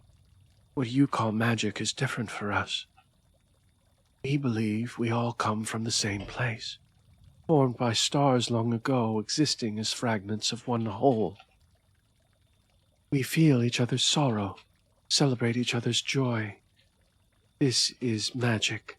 We pray together, eat together. This is magic too. A pause. A frog hidden somewhere in the garden sings a lone, low note. Yakir's gaze grows distant. They're no longer looking at you or the garden, but a memory. We are connected, yet separate. We do not think of our lives as one. We live one life together. I was murdered many times over as my family fell around me. This loneliness I live now is the worst kind of death. Maybe this is the price that must be paid. I understand how it feels to be alone. Not like that. I don't think I do. I can keep you company if you like. What was your family like? This just happened. Is it too soon to be asking these questions?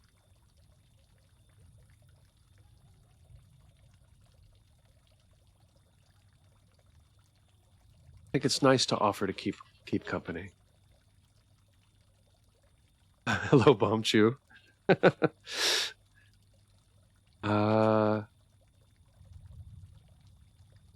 Yes. Let's offer to keep her company. Keep them company. I can keep you company if you like. Yakyar offers you a small smile, but their eyes are still full of painful memories. That is kind of you to say. I may take you up on the offer sometime. No pressure. I understand that the people you're really missing are your family, not me. But sometimes company helps. Wintershins. Their arms are full of sex appeal. What do you want? The two of you fall quiet for a moment.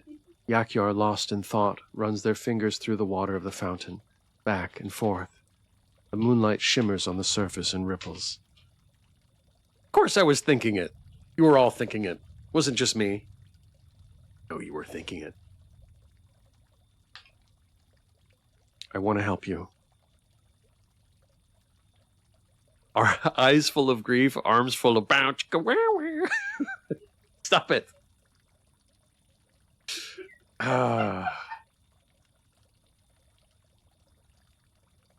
Did you just say you're welcome to me? You were hilarious. Okay. I want to help you. The words are out of your mouth before you even fully reel it. I want to understand your magic, but also you and your family. I think I know what it's like to have no one on your side. We like our beefcakes with a heavy side of trauma. Wizard. Oh, what a great quote from the author. Wizard gets it. You get us. Life is good now. You're safe, protected by the Accords, earning your living, but it wasn't always like that. Push away the painful memories of your young life, the hard, bitter loneliness of Geohet. Is it Geohet or Geohet? Geohet. And the defeating reality of the empty mind, the always gnawing hunger. I don't know if I can do much, but at the very least I promise I'm going to restore your book. Yakyar's expression softens into a genuine smile this time. Leaning on the edge of the pond with one arm, reach out to you with the other. Their knuckles softly brush over your cheek. Thank you. That means a lot to me.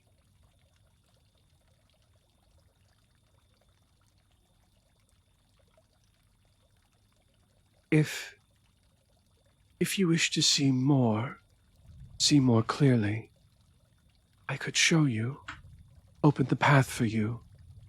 It might make things easier for you when you restore my book. Oh, well, what does that mean, seeing more clearly? How should I describe it? A moment ago, when you touched my skin, you were hearing a song. Now, you will get to hold the music in your own hands. That sounds very abstract.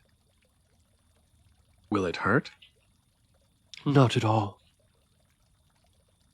Okay. All right then. Show me your song. Yakyar straightens. A lake of calm ripples across their face, smoothing over any lingering sadness or pain. Wittershins, I am not going to eat the paper. Why not? Stop. We're gonna learn magic right now. We're gonna hold the music. Inhale deeply Eat with music me. or eat. Inhale deeply with me. Tonight is a good night, a good sky. You look up. Thousands of glittering stars wink back at you from above. There are only a few faint clouds. It is a very clear night. Plenty of fibers, says Lore. You inhale as Yakyar instructed, curious to see where this will go. Now, reach up. Reach up?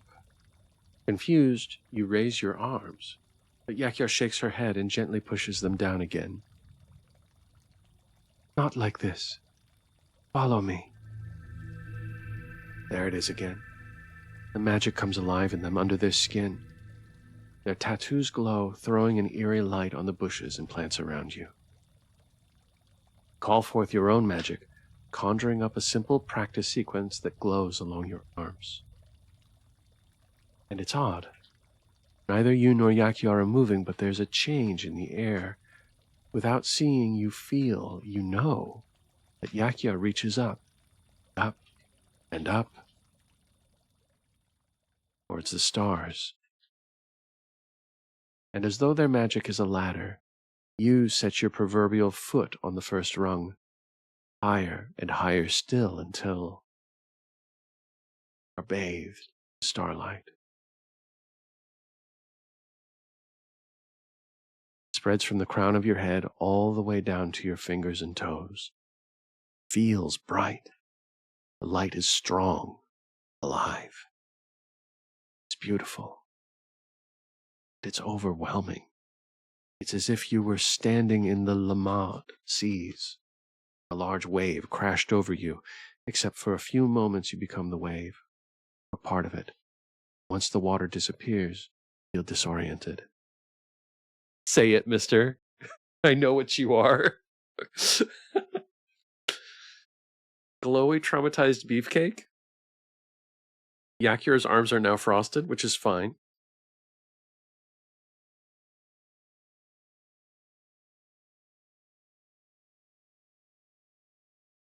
Unsure what part of you is left human, which is salt water. So fine, says Lore. At some point, you closed your eyes without being aware of it. When you slowly open them again, Yakir smiles. Their magic has settled, and so has yours. But a faint buzz remains in the back of your skull. It feels a little different, a little off-kilter, but not enough for you to pinpoint what changed. This is something a young Dirna goes through, an initiation to power. If I was your Mjad, your watcher, I would draw your ink here. Yakir's long, nimble fingers trace your neck, and when you shiver, this time, it's not because of the cold. Oh, does everyone get them, tattoos? Yes, after learning what it means to wear them. Did you think we inked young babes? Oh, no, I didn't. I guess I just had no idea. Free range and environmentally friendly, non-GMO, 100% grade trauma raised frosted beefcake. Wow, you guys. Christ. What do they mean? Some meanings are shared, but asking means closeness, friendship. Some meanings are only for lovers. Would you tell me if I asked? I think they're beautiful. I'm not sure if I could ever have my skin be so permanently altered. It's probably not the attitude to have right now, even if I were to believe that. You enjoy the game in your way, and we shall enjoy it in ours. Fair enough, Wittershins. I'm proud of us too, says Lore. But it is true of you. It is not true of me. That's not true. Would you tell me if I asked? I want to do this one. Are we that close, though? I mean, to us, this is an intimate moment. To her, she's teaching me magic. Or to them, rather. It's fine, I suppose, if you must get a tattoo. Shins is getting his floor on. We're doing it. Would you tell me if I asked? Yakir's voice lowers, and they look at you with slightly lidded eyes. Yes. Are you asking, Kijil? What does that mean, Kijil? You butcher the pronunciation, and Yakir laughs. I think I did it both times. Tattered Clouds, hello. Welcome, sir. Moonlight in summer is an endearment that changes based on the season and time of day. Oh, it's interesting. And appropriate for this moment, I guess. They can teach you all sorts of things as wizard. Oh, here we go. I'm going to learn as much as I can then.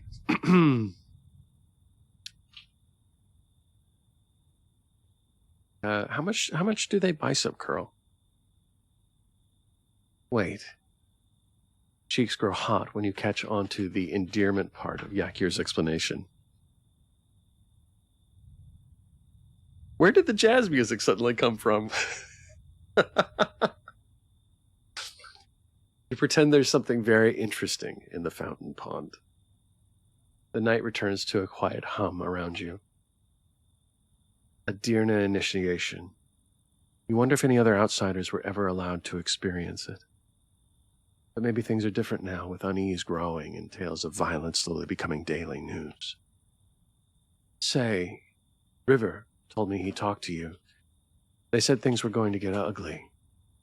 What does that mean? What are things? Yakir visibly hesitates, fingers curling into fists on stone. People have been coming back to Nadia, especially younger people, the new generation. We want our home back. I cannot say more. You wonder what compelled Yakir to speak to River so freely. It's not that their reticence with you is all that strange. You hardly know each other. Neither does River. Does he? A yawn escapes you, and you cover your mouth with one hand. The roiling in your stomach has somewhat subsided, and despite your long sleep, you're starting to feel tired again. I think it's best I head back. Don't want Luthias to panic when he finds my sickbed empty. Yakir smiles and inclines their head. Rest well, mister. I enjoyed speaking with you. Likewise. You make it back to the infirmary without any problems, and sleep takes you once more. This time Luthias is there when you wake, though he throws a fit when he sees you casually throw open the door to his workspace. What do you think you're doing out of bed? You should not be up and about. But I feel fine, I promise. Yesterday I... Absolutely not. You were burning up with a fever for 2 days. He points back to the bed from whence you came with a stern look. With a sigh, you acquiesce and let him take your temperature. A little high, but not too bad. Any pain? Headache? Sore throat? A cough? I felt a little nauseous when I woke up last night, but I feel fine now. Is Barit okay? She took me here, right? Well, Ayas is the one who carried you here, but yes, Barit was quite worried. Wait, really? Ayas? Collapsing like you did isn't something I can easily dismiss. You've been sleeping well, eating enough. Were you feeling sick before this happened? Oh, so they don't know it was because of catastrophic magical failure. Speaking of, you'll have to inspect that the area that messed you up so much later today. No, I'm fine. Was fine. Before 2 days ago, I mean. Downplay the damage, be forthright. I want to get out of this place as soon as possible. But it might be good for the healer to know that the magic is completely broken. Lore says be honest. Okay, Lore. I'm gonna be forthright. How do I explain this? There was a catastrophic systemic failure while part of me was caught up in it. I was investigating the magic. Something went wrong. I don't yet know what, but I'm going to find out. Not anytime soon if I have something to say about it. I'm afraid I'm not very familiar with magical afflictions of any sort. I know the roads aren't exactly safe, but I'd still recommend you be seen by someone qualified to deal with whatever it is that happened. Ah. How about I get in touch with my colleague at the Accords? They'll know more. Please do. Let me know what they say. I'll look into this on my own, but right now I can't give you much more advice except for taking it easy. You agree? Though part of you still feels frightened by what happened, and in a similar vein, you're a little afraid to find out what exactly it meant. After Lithias has listened to your heartbeat and your lungs, he declares you mostly fine, which means you get to leave the infirmary as long as you let him know immediately if anything changes. You really do feel fine, though. Not the best you've ever been, obviously, because who feels that way after lying in a bed with a fever for 2 days straight? But mostly normal. Maybe it's best to do as Lithias said and take it easy for a little, though. At the very least, you should let Barit know you're okay. Maybe you'll take the opportunity to finish the sea and its Call of the Rain today. You sigh, put your hands in your pockets, and take them out again in surprise. This time, holding a crumpled note. It's what fell out of those medical records. You must have put it in your pocket without noticing. Ah, yes. That's right. Lithias said he was the one who carried you here, didn't he? You eye the note in your hands. What an oddball. He's gonna have to find him too and say thanks. You grimace a little. Hopefully this time it doesn't end in a screaming match. Wizard said I was gonna regret throwing Ayas under the bus to Barit, so I'm scared. But once you find Ayas not brooding about by himself, but actually working, with Barit at his side, instructing him how to reorganize a shelf. She's the one who notices you first, eyes widening in surprise, and then, you don't look like you're going to faint again, crinkling into a relieved smile. Mister, I'm so glad to see you're up. How are you feeling? Good to see you too. I'm feeling much better now. Thank you both for getting me to Lithias. Must have been worried. I'm sorry for giving you a scare. You incline your head in apology, hands folded across your stomach. Oh, the scowl. Yeah. No need for all that. What matters the most is that you're all right. Isn't that right, Ayas? Sure. He knew what to do right away. Seems like he has a bit of interest in medicine, Barit nudges Ayas' arm, but he continues to awkwardly avert his gaze. He looks as uncomfortable as you are to see him again. When Ayas doesn't reply, Barit's attention drops to her disc, and when she looks at you again, her apologetic smile tells you she's about to leave before her words do. Witterson says Ayas cannot be honest, must be cross. He's a spicy little pepper. All right. You have it from here, Ayas? I need to run. Mister, you take it easy, all right? Ayas gives a non-committal hum, but it's enough for Barit. She gently pats your arm in passing, and then it's just you and the guy who called you a stupid, albeit loyal, mutt. So, I heard you carried me, Ayas. Ayas mutters something under his breath that sounds like a curse, eyes cast heavenwards as if to pray for either patience or strength. Don't think anything of it. Well, thank you anyway. I appreciate it.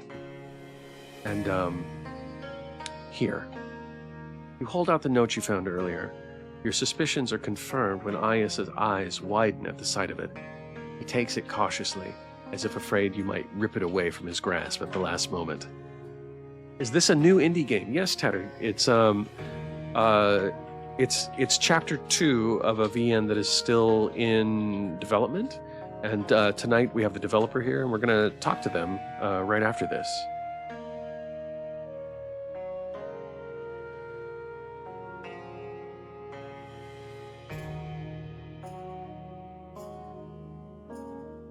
Thanks. Barit chewed me out about those records today. Should have figured you'd bring those to her. It's the right thing to do, you know? You should have done that right away when you found them. I always wanted to make my own visual novel. What is stopping you, Tattered Clouds? That's very exciting. I am sure if you want to do it, you will do it, sir. All right. Like I said, heard it already. Where did you find those books anyway? Ayas is just about to open his mouth when both of you are interrupted by the buzzing of your discs. You watch Ayas curiously as he taps it a few times, and he moves to a panel to read a message off of it. Not a feature on yours, is it? Before you have a chance to copy Aius, he gestures to follow him. We're being called, both of us, Akutai's chambers. A nervous panic spikes through you. Is this about those records? Was that why Barit was called too? Thank you, I'll think about it. I do know how to use 3D animations, so it would be interesting. That would be. I'm totally intrigued, Tattered.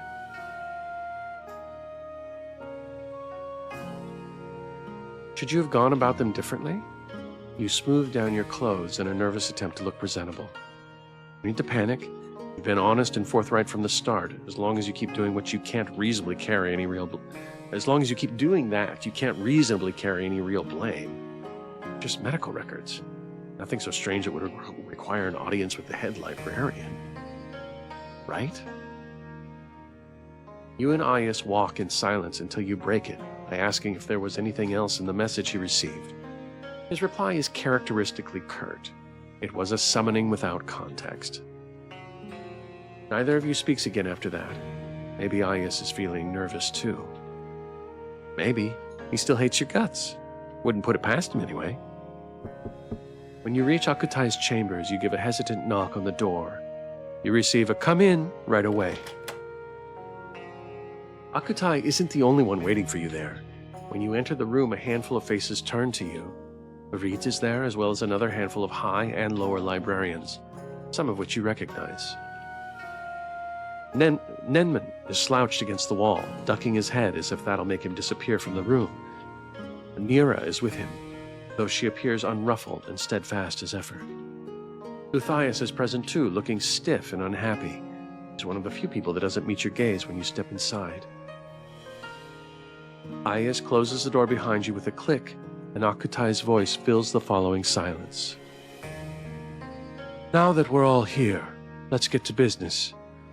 In a strange twist of fate, we're housing both a Dirna rebel and an Eowyn soldier, or ex-soldier, as he'd like us to believe.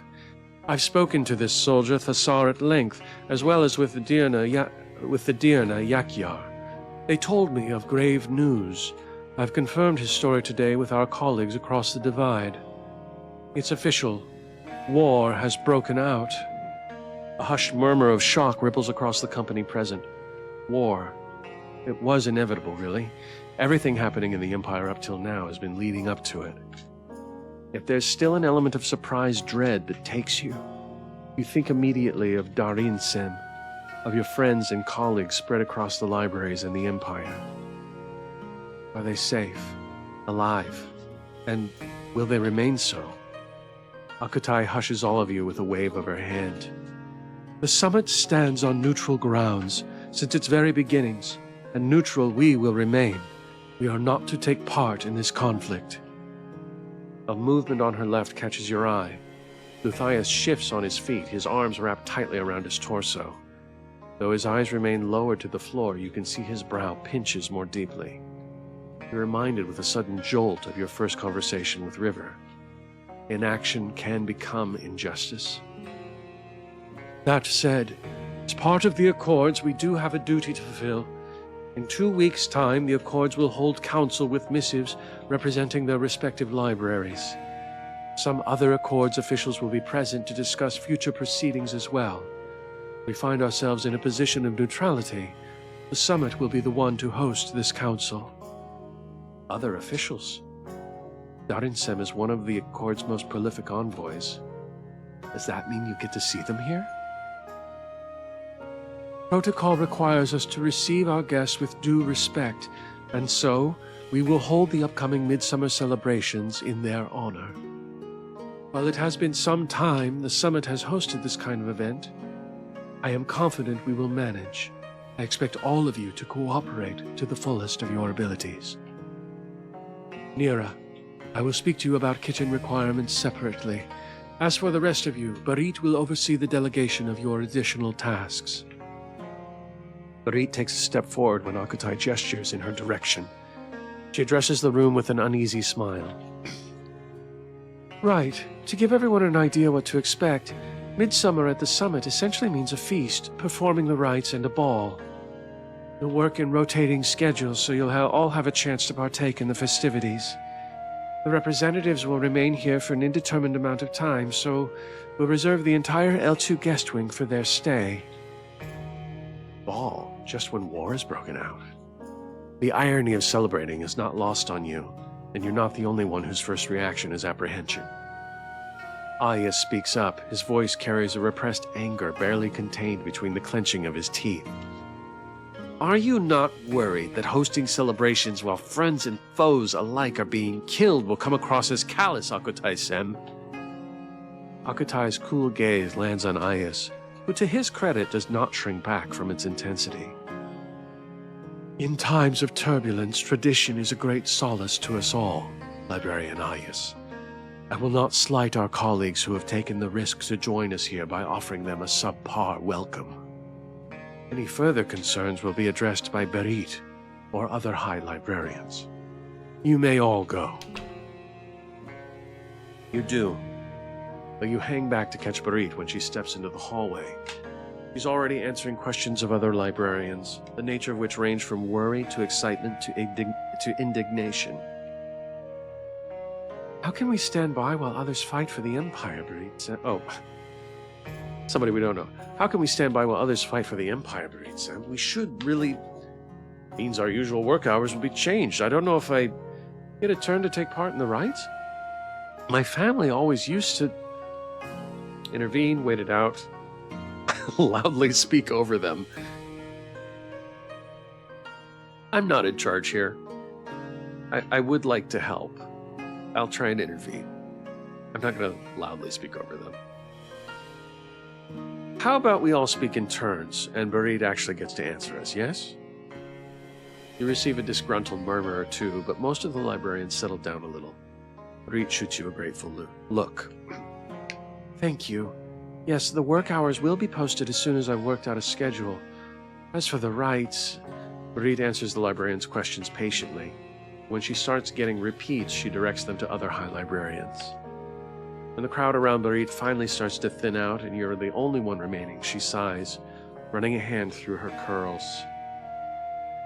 Stars, how are we meant to survive this? Look at how worked up everyone is. Sorry, mister. You had something you wanted to ask me too, right? I do.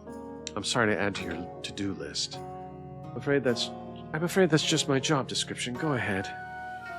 I realize I kind of fall in between the categories of guest and librarian, and, well, not really sure how to help. I was hoping you could guide me a little here. It's not like magic is the only thing you can do. You're not above getting your hands a little dirty, but the workings of the summit are still largely unfamiliar terrain for you. So you're going to need some directions. Tree, thank you for the power lurk and the credit to Wild Council.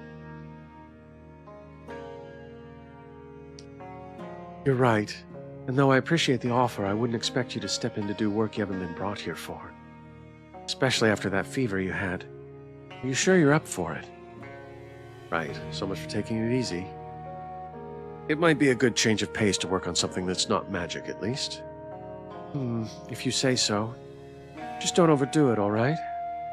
And if you decide to help out, I'd say it's up to you. We're going to need extra hands for preparing food, making and putting up decorations, and gathering everything necessary from both the gardens. I'll help in the kitchens, help in the gardens. I'll help with the decorations. Can I just help you specifically? So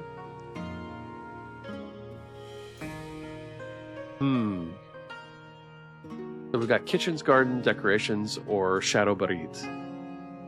What to do?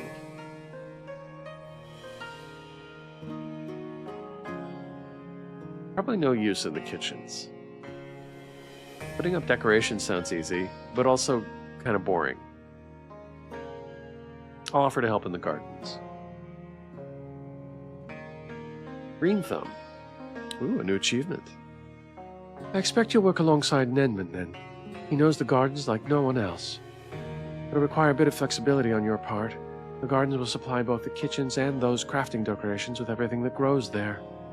But Nenman is a good kid. I'm sure things will be all right. But it sounds as though she's trying to reassure you as much as herself. You don't comment on it. Is there anything else you wanted to ask me? I think Ayas is right about this being a bit callous. Will Yakyar participate in the celebrations?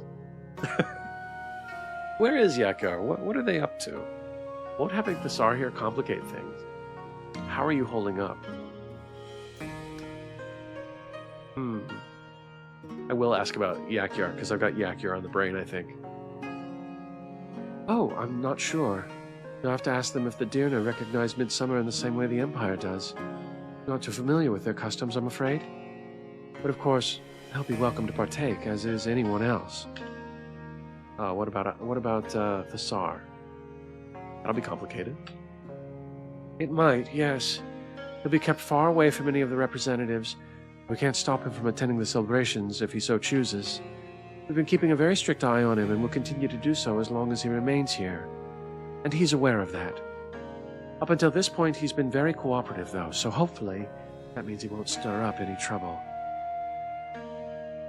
You think Ayas is right? About this being a bit callous? Akutai means well, of course, and the other representatives deserve a respectful welcome. But I can't see where Ayas is coming from. Don't worry, I'll talk to him, and any others. How are you holding up? Perdit's eyes soften at this question. Well, it's a lot to handle, but we'll just have to get through it, won't we? Thank you for asking. That was all. Oh, before I forget, I wanted to remind you, you won't just be working.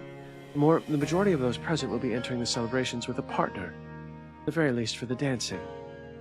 You'll have some time to think on it, but don't wait too long if you have someone in mind. Partner? What a whirlwind of a day. First the news of the war, then the guilty relief he hadn't been called in to be scolded about those medical records after all, and now helping with Midsummer. You'd been so caught up in the moment you hadn't stopped to consider the part where you'd actually get to enjoy any of this. I'll do that. Thanks, Perdit. And good luck. Thank you. Going to need it. 2 weeks to prepare for Midsummer in a library as big as the summit. Really isn't very long at all. Your duties as keeper forego the need for helping the librarians get ready. It will also hopefully serve as a necessary break from any magic work. Try to inspect the library systems from your keeper's quarters. Busy again. Just stop right away. An unfinished letter to Darin sits on your desk. If you're going to see them at Midsummer, there's no point in writing them. They'll be gone before any message of yours gets to them. What if not? You'll be okay, one way or another. So you tell yourself, but you still feel nervous. The one silver lining is that the upcoming Midsummer keeps you busy enough to keep most of those worries at bay. Now, as instructed, you show up at the gardens the next day, but not before fastening your wide-brimmed desert hat on your head. Who knew your travel clothes would come in handy again? It's a warm, sunny day, the perfect kind of weather for gearing up for Midsummer. The other librarians tending to the sprawling gardens have already shed most of their uniforms. Denman spots you before you get a chance to look for him. Bounds up to you with far more enthusiasm than this kind of tiring work should reasonably allow. Mr. Sem, I'm so happy you're here. Barit told me you'd be working with us today. Yep, just tell me what you need me to do. You got it. I have a basket ready for you just over here. 2 weeks fly by. Under the cheerful guidance of Nenman, you help make sure the kitchens and the decorations crew are well supplied. Nenman's limitless energy makes you want to keep working hard, too, even when your shoulders ache and your back complains. More than a little amazed at what he knows. He's intimately familiar with everything in the sprawling summit gardens and greets every plant like they're a longtime friend. Summit doesn't have a head gardener or anything of the sort. You realize that Nenman doesn't need to be officially appointed. Rather than distributing tasks or giving orders, he naturally directs and helps others find what they need. When the hours grow long and tough, he's usually the one starting a story or a song to keep the mood up. Wipe the sweat from your forehead and straighten, grimacing. Your back muscles protest. You okay there? You look over your shoulder. Nenman's risen from his crouch, dusting the dirt off his knees. The basket beside him is filled with fresh produce, bright red tomatoes, the deep greens of leafy vegetables, and the occasional burst of yellow edible flowers that like to grow in the vegetable patch's shade. After he hands off his harvest to another librarian, he climbs over the low wooden trellis snap peas are curled up against, joining you on your patch. I'm all right, just stretching a bit. Why don't you leave this patch for now? Let's go work over there in the shade. You gratefully agree. Sweat sticks uncomfortably to your skin, and you're eager to escape the sun for a moment. The snap peas can wait. You and Nenman crouch down again and work side by side, each taking on a different section of the patch. Are you excited for Midsummer, Mr. Sem? Have you ever celebrated it in a library? I wonder if it's different from Chillhop. That's where you're from, right? What do people do there? Do you enjoy it? Nenman's chatter fills the air while the garden hums around you. Bees and butterflies dance past your working hands. Didn't really enjoy Midsummer. I love celebrating Midsummer. Midsummer is just okay. Why wouldn't I enjoy it? Say we love it. Let's be enthusiastic. Somebody needs to try and match Nenman's energy. Even when things were tough, it gave me something to look forward to. Seeing all the lights and fires once the dark set in made me feel hopeful for whatever lay ahead. Right? I know exactly what you mean. The bonfires are the best. What do you like about it, Nenman? I love everything about it. There's music and tasty food and dancing. Just having fun with everyone. Wish we got to celebrate more often. Are you planning on going with someone? Just with my librarian friends. We got lucky this year. We have the same shift, so we'll get to eat together. What about you? No, we don't know each other that well yet, but I think you're really nice. And if you wanted advice on who to ask, well, I know pretty much everyone here in the library. Oh, thank you. I think you're nice too, Nenman. If it's all right, I'd like to know more about Yakyar. Oh, to be honest, I was kind of scared when they first got here. I was so surprised when I found them walking in the gardens one day. But after I got to talk to them a little, they're actually not scary at all. They told me some stories about the places they grew up in. They didn't mention eating babies even once. Just kidding. I knew that wasn't true. But it was nice to hear about their life anyway. I've never traveled aside from going to the summit, and Yakyar's been so many places. I feel sorry for them. I don't think it's fair the way they're treated, losing their family on top of that. We decided to ask them, well, I think if anyone deserves a nice night out, it's Yakyar. What about Brit? He's too busy, right? Nenman brightens the moment you mention Brit's name. I might be a little biased, but I've known her since I was little, and she's always been really kind. She's kind of been the only one in our family that I feel like understands me. She never makes me feel like I'm stupid either. She works really hard. She always has, even before she came to the summit. But a lot of our elders think she's not doing enough. They're really strict, so I think she's having a hard time.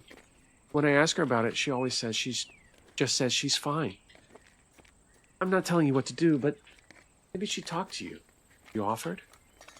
Either way, I think she'd be a great choice for Midsummer. All right. Anybody else want me to select any of these?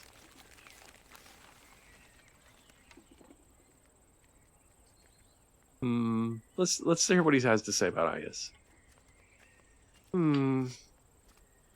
Ayas keeps to himself a lot. When we ask him to join for drinks or meals, he always turns us down.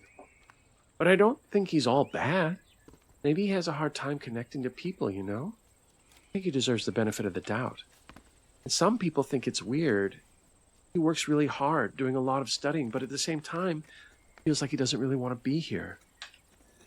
I think I can understand. I don't know his reasons, but I know not everyone gets a lot of choice in where they end up. Anyway, I think you should ask him, Mr. Sem. Maybe that would get him out of his shell. Probably won't be asking Ayas. It'd be super awkward. What about River? Oh, Riversen? Kind of mysterious, aren't they? They've been at the summit for a while now. I heard they were really interested in how the library works. I think it's nice that they care. More politicians should. That's what Grandpa always says. Though, Akutai thinks he's kind of a suspicious character. But a lot of librarians like Riversen. He always stops and chats with us when we cross paths. And he's really handsome, too. But, Nenman is precious. Nenman is baby. Yes, protect Nenman at all costs. I think Ayas might turn you down, but you can always ask his wizard. Yeah, I definitely think he'd turn me down. Is like... But, I think I'd feel a little intimidated if I had to be his partner. Kind of like, what if I make a mistake somehow? I think you'd be okay, though, Mr. Sen. You're really smart, too. And Thasar? Nenman is a sweet boy. There's a plum.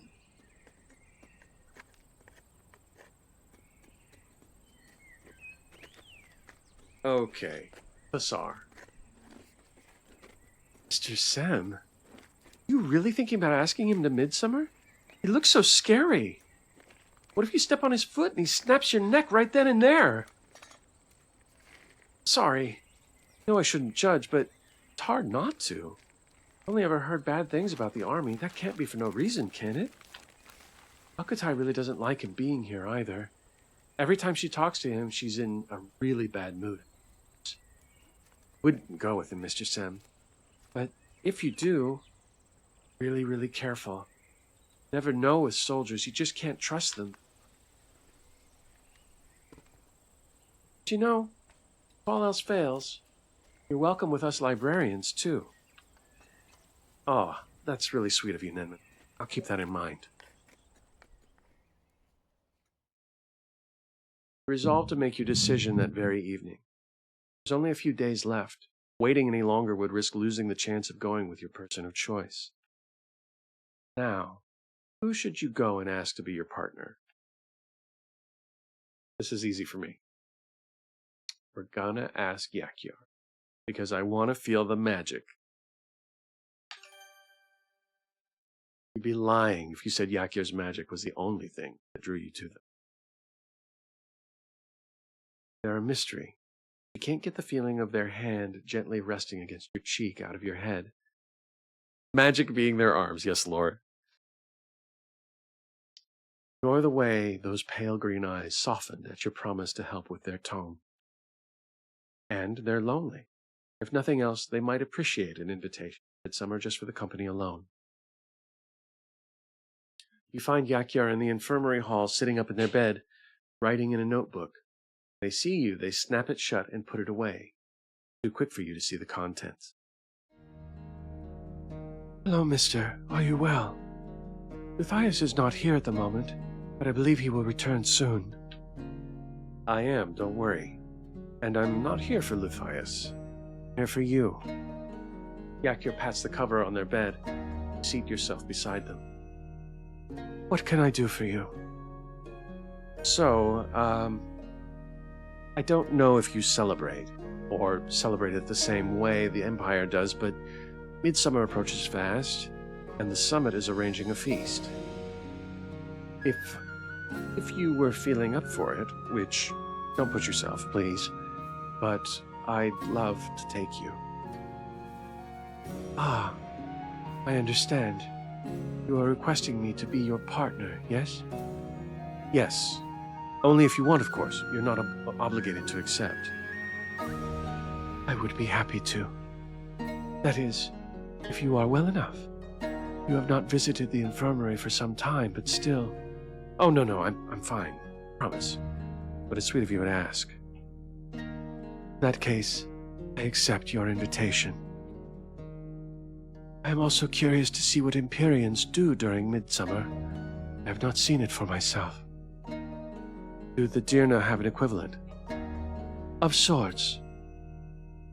Oh, nicely done. You didn't have to convince them. Oh, woohoo!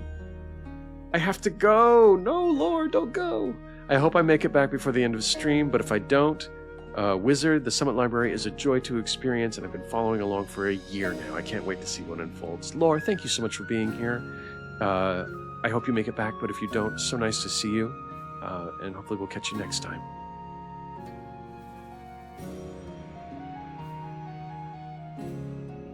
Of sorts, it is called the Dajak, the long day. We sing and dance and eat, and the adults make love. Oh, Jesus. Okay. Huh, that actually sounds a lot like Midsummer. Save, for the making love part. Oh? You are telling me no one looks for physical pleasure during the longest day? I find it difficult to believe. Well, no, you're right. There's probably plenty of people who do that on Midsummer. You sound rattled. I am a little rattled. But not during the celebrations. I understand. As I am your partner now, does this include invitation to your chambers also? Wow. This is just like asking Wittershins out. Oh, not here to hear that. I'm certainly open to that. No, I prefer not to partake in that. Mr. Shins chose the most forward love interest right away. You know what? It's just like my real life. Yes. Of course. And there has to be if my bedchamber is open to them. It is. So this is exactly the way Wittershins behaved when we first started talking. Oh my god. Anyway. What? How are you turning this on me? Not necessarily, but we can see where the night takes us. You're literally the second one, but you want the first one? I am literally the second one. You're right. You're right, G Machine. But I'm gonna be cool. I'm gonna be like I'm gonna be so cool. For the first time in my life. The first time. Oh, fine. Fine. I don't know. That is, did you want to? I would not say no to you. And I assume you are interested in this as well. Oh, wow, okay. I'm certainly open to that. I was hoping this was true. Back in the gardens, when you walked the path, your light was very beautiful. This is fine, but where is River?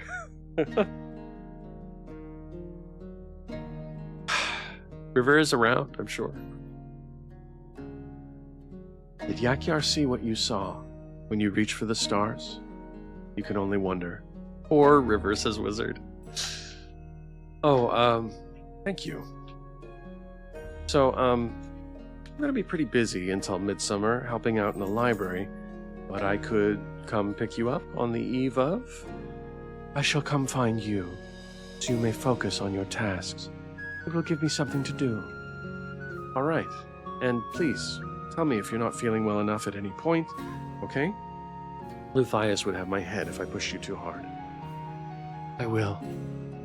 To your surprise, Yakir leans over and gently embraces you.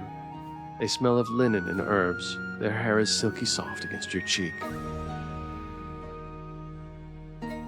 Yakir pulls back before you have the chance to reciprocate, leaving you feeling warm all over and a little stunned. Thank you, mister.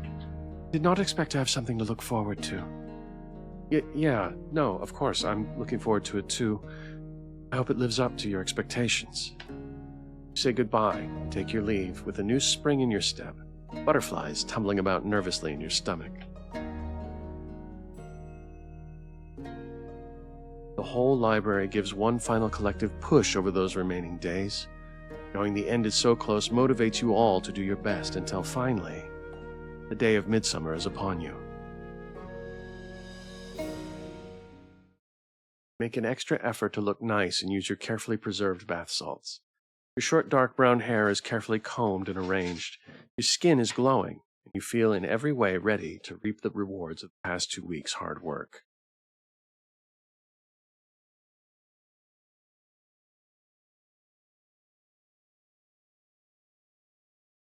settle on wearing a long flowing dress lined with delicate lace trim, a well-fitted tunic adorned with intricate embroidery, a velvet doublet decorated with golden filigree. Go with the tunic. Just as you're giving yourself a final once-over, there's a knock on your door. You open it to find your companion for the night looking like they stepped right out of a fairy tale. Jeffyard, thank you for the lurk. Appreciate you, sir. In fact, easily be the fairy in those tales. You realize they rearranged the cloth of their existing attire into something more festive, accentuated by the colored fabric woven into their hair. Not the only one who takes pause upon seeing your date. I was not sure what to expect of tonight, but I am very glad I decided to go. Yakir trails their eyes over your figure and lightly brushes a hand over the fabric of your outfit. You make this tunic look very fetching. Thanks, Yakyar. You look really nice, too. I like your necklace. Did you make that yourself? Yakyar smiles, fingering one of the fabric straps looping around their torso. Luthias was kind enough to lend me leftover scraps from decorating, though I worry it might not be custom to your traditions. Now, if you will permit me. Yakyar takes a pretty green ribbon from their pocket and matches the one woven into their largest braid. May I put this in your hair? During Darjak, we use this as protection to guide us from one transition into the next. Oh, sure. My hair's kind of on the short side, though, so it might not be possible to use a braid like you did for yourself. Yakir lifts their hand, resting cool fingertips on the apple of your cheek. A little zing of power prickles underneath your skin the moment they do, a remnant of the initiation.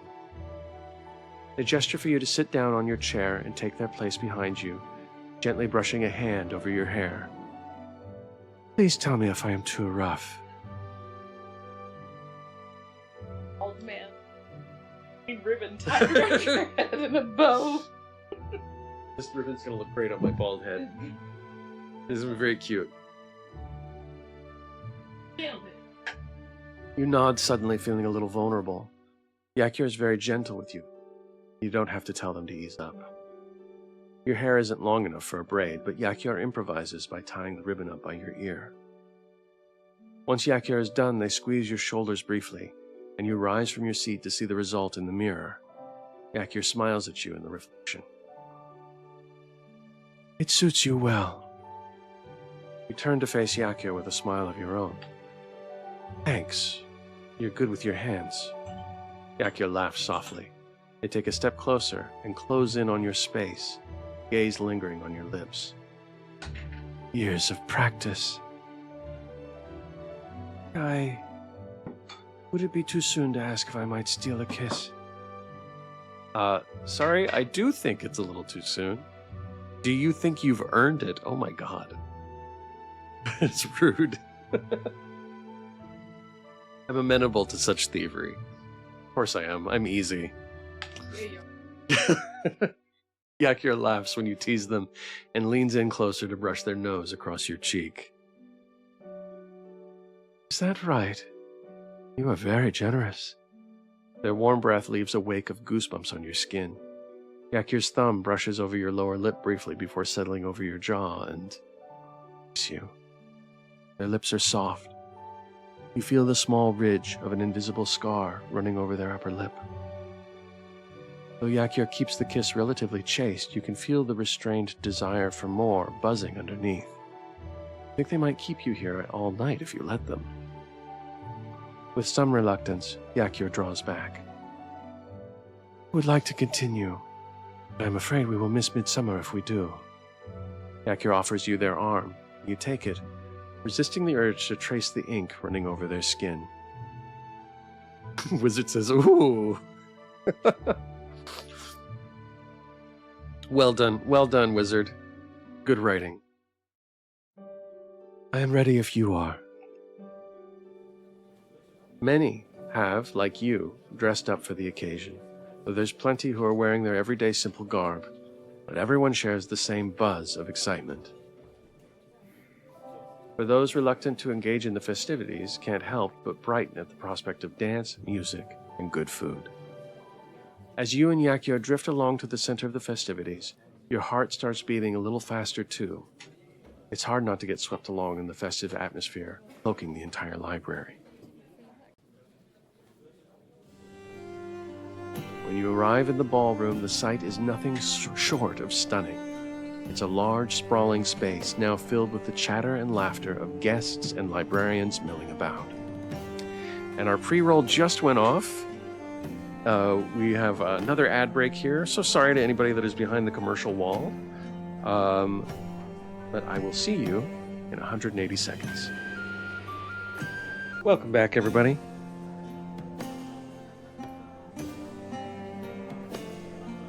Okay. We are at the Midsummer Festival. Snatches of music fill the background noise. Notes of lutes, lyres. Is it lyres? Lyres? Lyres. Notes of lutes, lyres, and flutes weave through garlands strung across chandeliers, the latter of which shimmer with candlelight. You smile when you recognize some of the flowers you personally picked, adorning the halls. It looks like your hard work in the gardens was put to good use by the other librarians. You spot Ayas in the crowd, as well as River. Marit is nowhere to be found, but you wouldn't be surprised if she was kept busy up until the very last minute. A small commotion behind you draws your attention. You and Yakyar turn to find the delegation has arrived. They're all dressed in elegant robes, the sashes around their shoulder sashes around their shoulders indicating which section of the Accords they belong to. Akutai-sen is the one leading them into the ballroom. Recognize more than a few faces, but you skip over them without pause, because among their company is Darin-sen. There's no way Darin-sen would have heard you then. They're engaged in conversation with Akutai-sen, and there's the background noise of music, chatter, and laughter besides. But their head lifts while they speak, eyes searching the crowd before finding yours and crinkling in delight. Who are you calling out for? Oh, those are the representatives just over there. And that's Darin-sen, the one with the white sash. They are a friend of yours? Yes, of sorts. They're very accomplished. They were one of the leading researchers in deciphering ancient languages. Would you like to go say hello? You wouldn't mind? Of course. Feel giddy with relief as the two of you approach Darin-sen, both for the sake of reuniting with an old friend and for knowing that they're safe and well. Darin-sen, however, does not seem as pleased. They take notable pause once they realize who is accompanying you tonight. And though they offer you a smile, it's strained at the edges. Mister, I'm glad to see you. As I am you, Darin-sen. Decorum keeps you from embracing Darin-sen. You have to settle for a handshake. Yakyar bows their head in greeting, but Darin-sen does not return it. It seems the summit has become home of some very unusual visitors of late. I've heard the stories, of course, but I couldn't really believe it until now. I am grateful for the hospitality this library has granted me. Yes, I'm sure you are. I must ask, how did you find your way here? You may not be aware, but this library has protections in place to keep uninvited interlopers out. Yet you managed to find a way in. Perhaps even leading the way for the soldier that arrived alongside you. Darin, look at their arms. Leave them alone. Right, I agree, Wittershins. Both for the beauty and the threat. We arm wrestled to death. It's fine. Summit Library needs more folks with those arms. Totally agreed. Darin does not like your date no matter what. Some are worse than others. I just called him an interloper. I have nothing to do with that man. I knew I was being followed, but I do not remember how I came to this library. Just that I needed to escape my pursuers. Are you gonna sort the big books? Darlene may be jealous? Maybe. My injuries were great, and I was in much pain at the time. It's the same answer Yakir gave you. You're still not totally sure if they're telling the truth. It's a pretty incredible story. I see. I've heard you've made a remarkable recovery, though, haven't you? Darlene gestures to Yakir as though they say that their standing here at all is a miracle in itself. Lady Luck must have smiled upon your fate. Yakir tenses, their posture stiffening into something less than friendly. It would be the first time in many years. My people and I have suffered misfortune for many decades. You're quite right. I do apologize. I did not mean to insinuate otherwise. For what it's worth, I am sorry for what you have lost. Yakir gives a curt nod. I wish it was in your power to do more than that.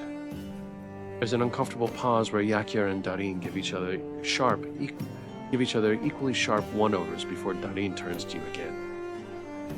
Mister, happy to see you look well. How have you been faring? I'm still working on a solution for the library, but other than that, I've been well, thank you. What about you? The last letter said, Darlene, I have some people looking for you. Darlene Sem gives you an apologetic smile. I'll be right there. Mister, we'll speak more later, yes? Right. Darlene Sem isn't here to celebrate Midsummer with you. They're here to do a job. Part of that job is talking to as many people as possible. You give them a regretful little wave as they're whisked away to meet other much more important guests. As soon as Darlene Sem is out of sight, Yakir exhales. Your friend does not like me being here. I'm sorry.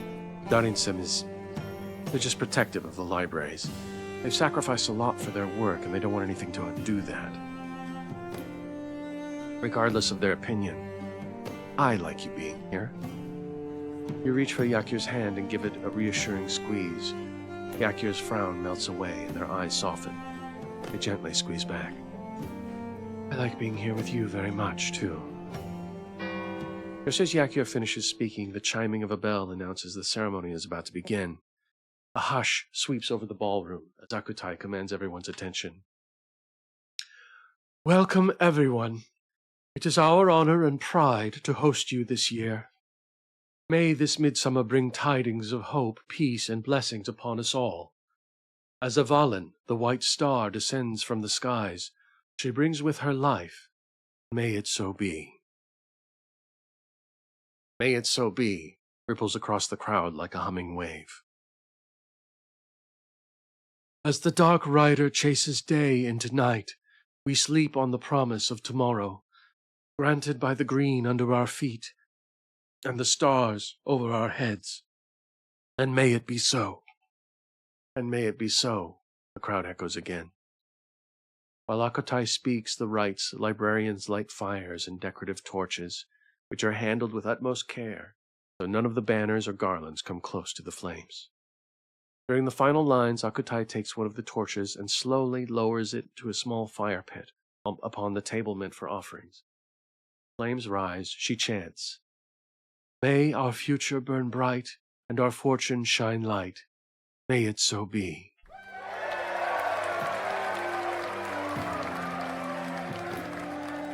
The crowd erupts in cheers and clapping, and the music picks up again loud and lively. Midsummer has officially begun. There'll be more to do later, sowing the ashes, sharing cups with those you wish to see more of after today, or burning a spell of love or fortune or healing. For now, it's time to eat, drink, and dance. Dishes are brought in by the kitchen staff, and soon rich, delicious smells waft from large tables laden with flowers and sweet wine. Everything is beautifully presented and bursting with flavor. But you can't help the occasional guilty twist of your stomach that knows many people will go hungry this summer. Nothing you can do about that now. All you can do is try to find some enjoyment in tonight. With Yakyar by your side, this isn't difficult to do. They ask you questions about anything and everything, from the food to the flowers to the decorations adorning the walls. In return, they tell you more about their own Darjak. They're eager and curious to try anything, and when they find something they like, they delight in being able to share it with you. This includes the first dance of the night. As soon as the musicians start setting their things up for the first dance, Yakyar perks up with wide, shining eyes. Is this for a dance? You said there would be dancing, yes? You laugh. Yakyar's enthusiasm is as endearing as it is infectious. Yes, you're right. The first dance will begin soon. I see. Yakyar bows lightly, one hand behind their back, the other held open in invitation in front of you. Mister, will you give me the honor? I was hoping you'd ask. I don't know, I'm not a very good dancer. Just don't go too fast, okay? No, I was hoping you'd ask. You place your hand in Yakyar's without hesitation, and they smile wide. Shared joy tastes even sweeter. I've always loved to dance very much. That right? I'm looking forward to see what you can do. Ah, now, you mean what we can do together. The pair of you drifts to the center of the ballroom, along with the other couples, and moments later the first notes swell to life. You understand now why Yakyar was so excited. They're an incredibly skilled dancer. One of, if not the best, you ever had the pleasure of partnering with. Yakyar moves over the dance floor like a fish through water, completely in their element. It's a joy to dance with someone so skilled. Yakyar might even have some things to teach you. Hold me in your beautiful arms. Yes, indeed. You know me so well, Wittershins.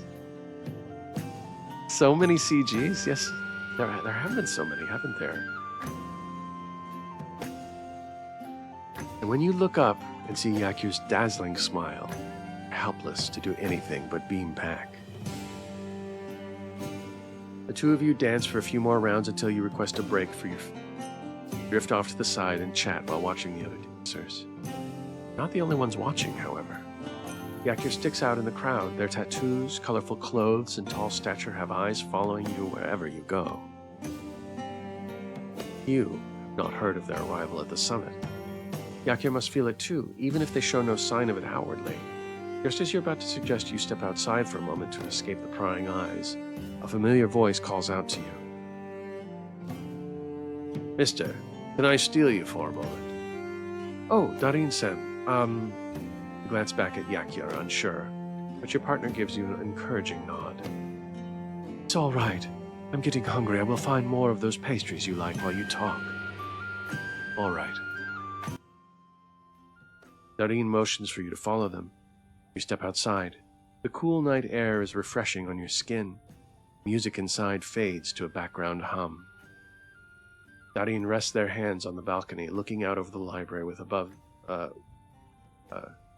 it a night full of stars.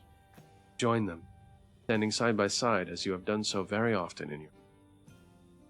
Mister, what on earth possessed you to take that Dirna rebel with you? You jolt in surprise. Darin's tone isn't harsh, but they're exasperated and incredulous. Something you're not accustomed to being on the receiving end of. What do you mean? What do I mean? Darin turns to you, leaning one hip against the stone balustrade.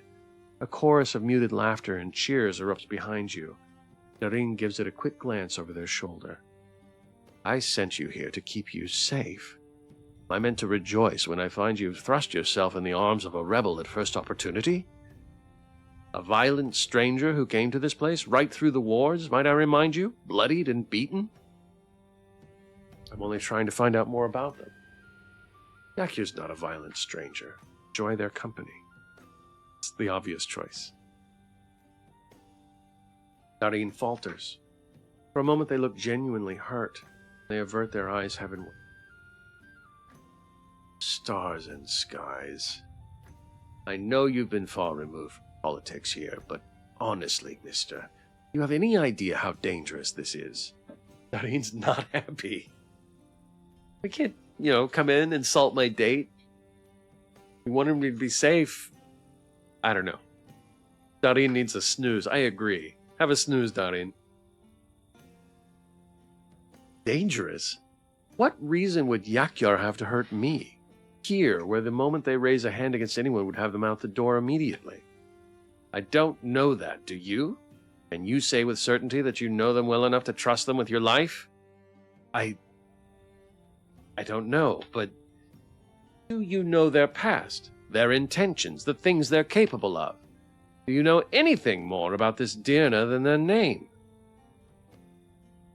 I wish you'd trust my judgment. You've never questioned me like this before.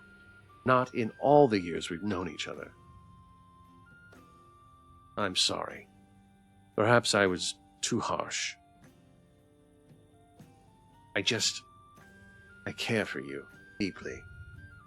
My fear got the better of me. Really, I'm so glad to see you, mister. Things aren't the same without you around. I feel the same. I missed you, Dareen Sem. Quit it with the Sem. It's just us here. Sorry. Old habits, I know. Truly, I'm sorry for my outburst. Things are difficult right now in Axis, not least of all with the Dirna. Dareen Sem's eyes drift back to the night sky. They sound exhausted. I take it the war has been keeping you busy then? It has. Some of it necessary, of course. My network is doing everything it can, going around with ears and eyes wide open, gathering responses from guilds, politicians, scholars, and the working man. Already little alliances are forming, each with their complementary squabbles, and we must stay in the loop so we can act accordingly. Dareen sighs. But as always, our lofty ambitions to remain impartial and dedicated to truth are swayed heavily by money and power. Dareen's voice trails off. It's far from the first time they've exposed criticism against the Accords. Never come so close to calling the system corrupt. I don't trust the Accords with either. Cynicism isn't going to help us. Let's have faith in our colleagues. Do I trust the Accords? I've been given reason to doubt the Accords, but it seems like the Accords are necessary. Aren't they? Do the Dirna have to abide by the Accords? I don't think they do. This is maybe a naive response. Cynicism isn't going to help us. Maybe.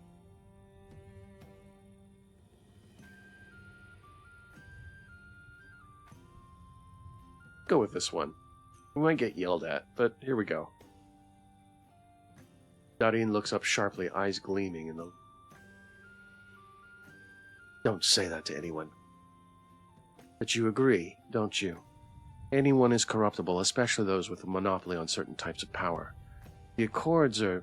Mister. Dareen lowers their voice, despite the fact it's only the two of you out here. Despite the fact that no one could hear you over the side. Things are delicate right now. Fragile. Can't be saying these things so carelessly, not out loud. It's you to be careful. Your words and your mind, all right? Don't trust anyone. Not the Accords, not the politicians. Includes the Dirna. You, Dareen Sem, trust you still? Can't bring yourself to ask. Feel guilty for entertaining a moment of doubt. Of course, you can trust Dareen. You know them better than anyone. They wouldn't betray your trust. You wouldn't betray theirs. Dareen pulls away, and a silence falls over the two of you until they speak again. I'm sorry. I didn't mean to bring down the festive mood. What do you say we have a dance together? For old time's sake. Dareen holds out their hand, beckoning. Lights behind them give them their edges a hallowed glow. though the contrast makes the shadows in their face appear darker and deeper. All right. Step forward and place your hand in theirs. Darine's hand is soft and warm, and their fingers curl around yours to give your hand a comforting squeeze. A new song is just beginning when you step back onto the dance floor and you smoothly join the other gang. You've danced with Darine before, but only a handful of times. Still, the motions come back to you here with every step. Soon, it's like the two of you have never been apart. Perhaps it's because you know each other so well. Your shared rhythm slots in place so naturally as breathing. The only one who feels it, Darine watches you with a warm smile. The real, happy one, something they reserve for a select few people only. Your chest tugs a little. You know, mister, I wish that I've always wanted to tell you, I never feel like the time is quite right. Tell me about what? Darine spins you in time with the music and you go easily, stepping away and then back into their half-embrace. The softness never leaves Darine's expression. There's a strangely serious edge to their shoulders. For years now,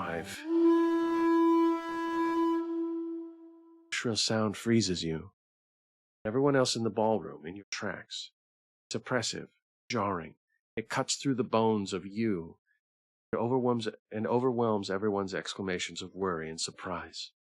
After it forces its way through windows and hallways to fill the ballroom, it leaves a discomforting echo in its wake. It takes a moment before you recognize a horn. Warning signal. What? A strange hush falls over the room before a librarian stumbles through one of the doorways leading back to the entrance hall, chest heaving with exertion. Akutai-sem! There's the army! They're outside! Akutai is already moving, taking quick, tense strides and disappearing after the librarian. The click of her cane on the smooth floor is the only sound for a few seconds before the ballroom shakes off its shock and people erupt in loud chatter. Everyone, please remain calm! Darine lets go of you. You'd hardly notice they'd pulled you closer, angled away from the source of the disruption. The other representatives are on the move already, but Darine hangs back, hesitation lining their mouth. Mister, I have found you. Yakiar appears beside you, arm wrapping around your shoulders. Darine's lips purse into a flat, unhappy line. Apparently, it's the push they need to leave you. With a final squeeze to your hand, they hurry after Akutai. Wait!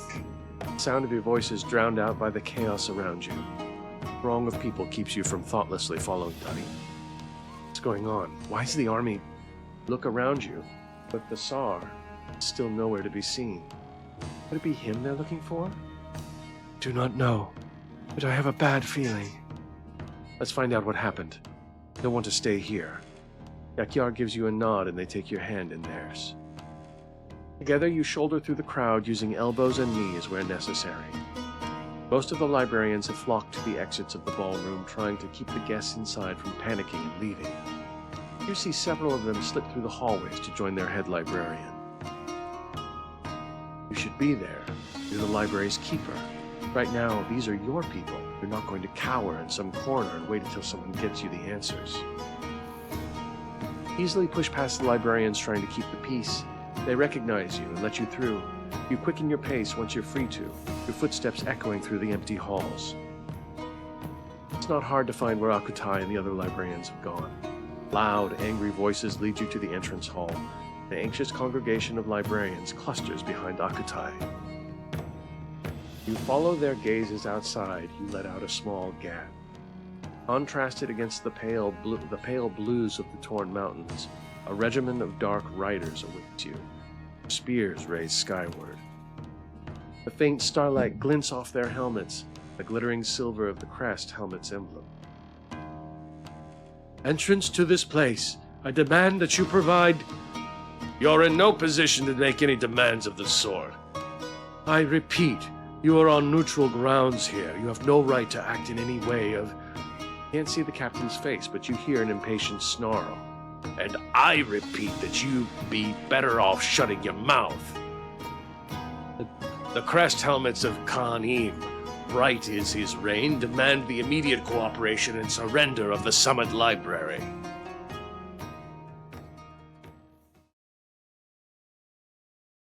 end of chapter 2. And that is chapter 2 of the Summit Library. I'm going to save quickly. Go here. Back to the main menu.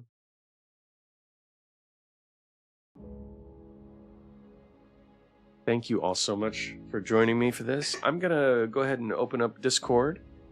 And we'll have Yukiyu, Hi, the Village Wizard, jump in. We'll go ahead and we'll go into the one of the channels here.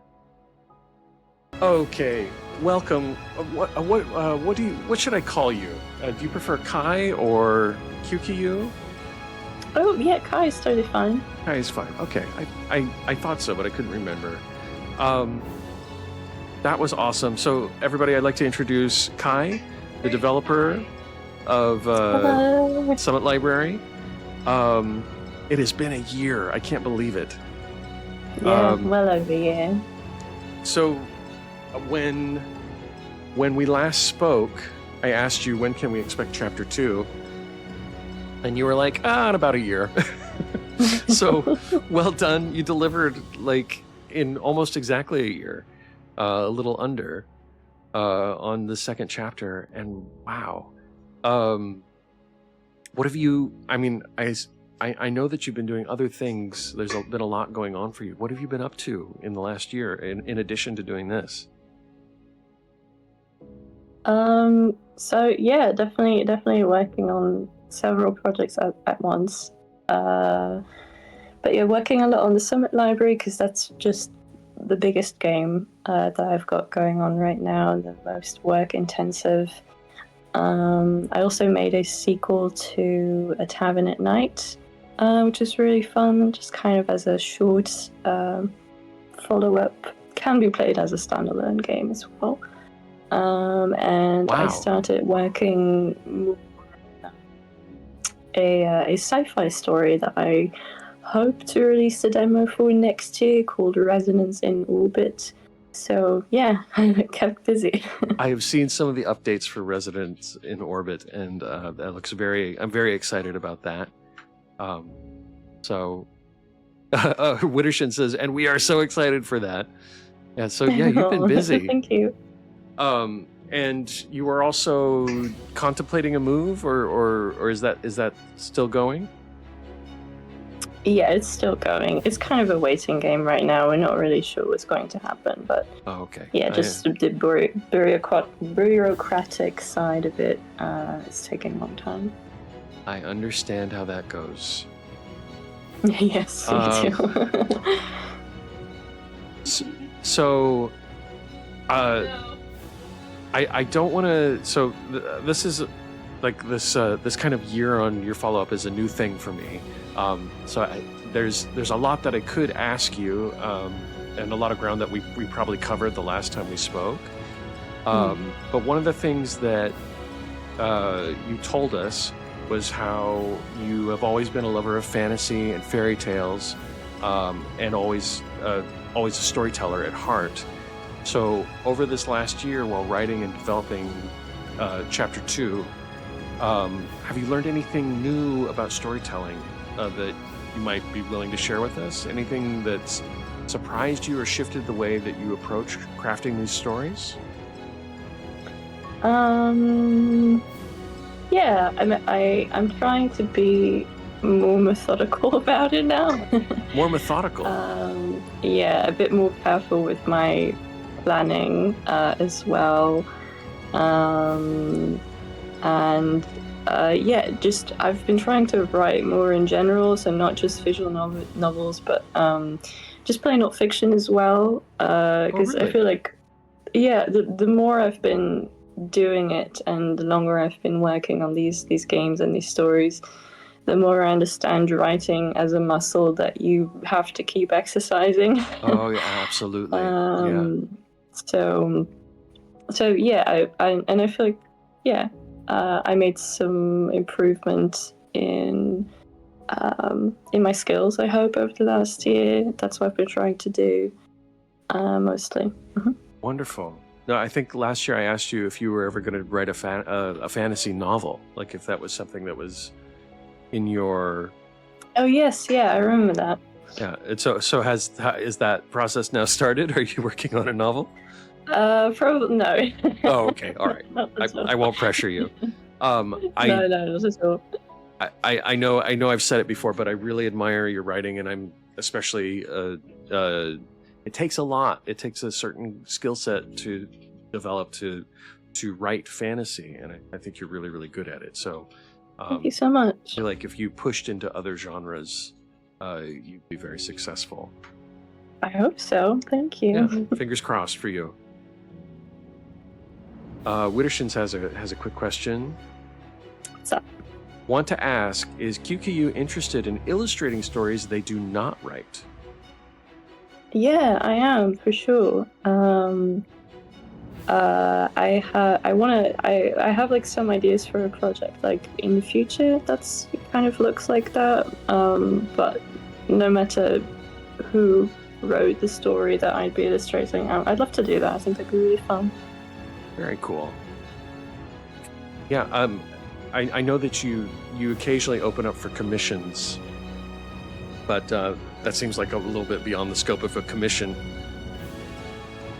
Or I mean, maybe it not. could I don't know. It would be kind of like probably a long-term commission or something. Contract, probably. But yeah, I know I'd love to do that. I'd be open to doing that. You heard it here first. You can hire QQU for your project. So, are you? We talked last time about your fantasy influences in the past. We Ursula K. Le Guin was mentioned. N.K. Jemisin, I think Siri Petterson, Travis Baldry. And have you picked anybody? Like I after that I went and I read some Siri Petterson and I read some more N.K. Jemisin. I was very pleased. I'm so glad to hear that. Anything you're reading right now, or anybody that you've read in the last year that has inspired you that you would recommend that we should put on our reading lists? Yes, I've read some Tasha Suri, who I think is just absolutely wonderful. She's an incredible fantasy writer, so like I'd say kind of high fantasy, probably leaning that side a bit, so I'd really recommend her. Max Gladstone is really great, and I've also been write this down. yeah, take your time. And I've also been rereading some of Martha Wells' Murderbot series, which I think is just wonderful. Yeah. I'm pretty sure that a new volume came out not too long ago, so I still have to read that one. So I haven't read that one but yet yeah, either. She's really great. She's so those are my recommendations. Awesome. I'm looking up Tasha Suri, British fantasy author and former academic librarian. Oh, there you go. Empire in the Sand. Okay. It checks out. Got something to add to my list. Awesome. I think a lot of great writers are also great readers, so appreciate you sharing those. I was not disappointed picking up your recommendations last time, so thank you. I'm so glad. Yeah. So this question is kind of multifaceted, but so you're juggling a lot of variables, and it seems like even more variables as you've added another chapter. Branching narratives, the character arcs, the choices. And I think the last time I asked you this question, you said that balancing everything was your bane. Yes. Has the way you approach this balancing act changed at all as the Summit Library has expanded?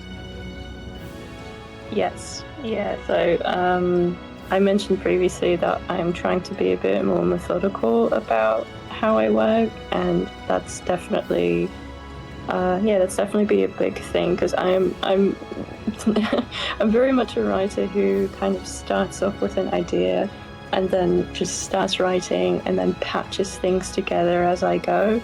That's not always the best approach for a VN with so many variables and routes and chapters. So I am trying to pay more attention to planning, working out story beats. Just being more conscious of like I guess the storyline as a big overview. So how do you take action on that? Do you have like a spreadsheet or like how do you keep track of this stuff? And is it like a create checklists? Like what's the operation? I do have checklists, yeah.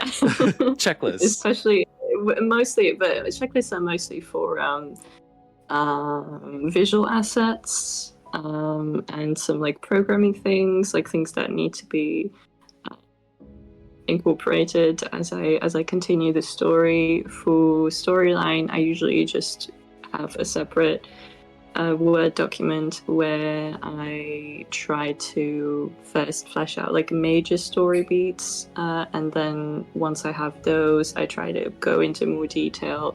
So for example, like a story beat could be there's going to be a midsummer celebration, and then the next story beat is the army is standing at the front door of the Army at the library. gates. Things are going down. So then you go back to, okay, the midsummer ball, so everything, what's happening while we're in there, and then to the next one, etc. Wow. So and you weren't doing these checklists before, at least not to the extent that you are now. I was doing checklists before, definitely, but the planning has to do more with the writing itself for me now, because like the visual assets, like once you're actually programming and play testing, you will eventually run into, oh, there's a background missing there, oh, this character needs another sprite expression, stuff like that. But the writing is where it's really tricky. Okay, I see. That's a lot. Yeah, it is a lot. So, Wittershin's mentioned this, and I know you work alone. So you do this all yourself. Have you broken that at all? Have you taken on any collaborators since last year? No, not at all. I mean, I have some really lovely friends who play test my games for me, who I'm very, very grateful to. And I definitely could not do without, because when you make the thing yourself, you skip over stuff. You just don't see the mistakes anymore. No, like you have to have outside eyes on it, I would think. You have to have a fresh set of eyes on it, yeah. But no, aside from that, this is a solo act. It's incredible. That's no less incredible now than it was the last time we talked. Well, thank you so much. So we talked last time about a recurring theme in your work being understanding other perspectives, and I think that really came through in this chapter. You've also talked about love as active and being a deliberate choice, being potentially transformative, though not always like a solution to every problem. I think both of those themes are still standing in this new chapter. Have you noticed any new themes emerging as you continue to write over this last year? That's such a beautiful way to summarize. Thank you. My pleasure. Do my best.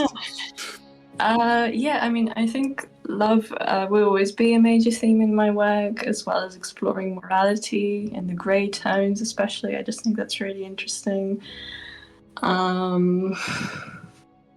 With Resonance in Orbit, the sci-fi story I'm working on, I'm exploring comedy and action a little more, which is really fun. It's comedy.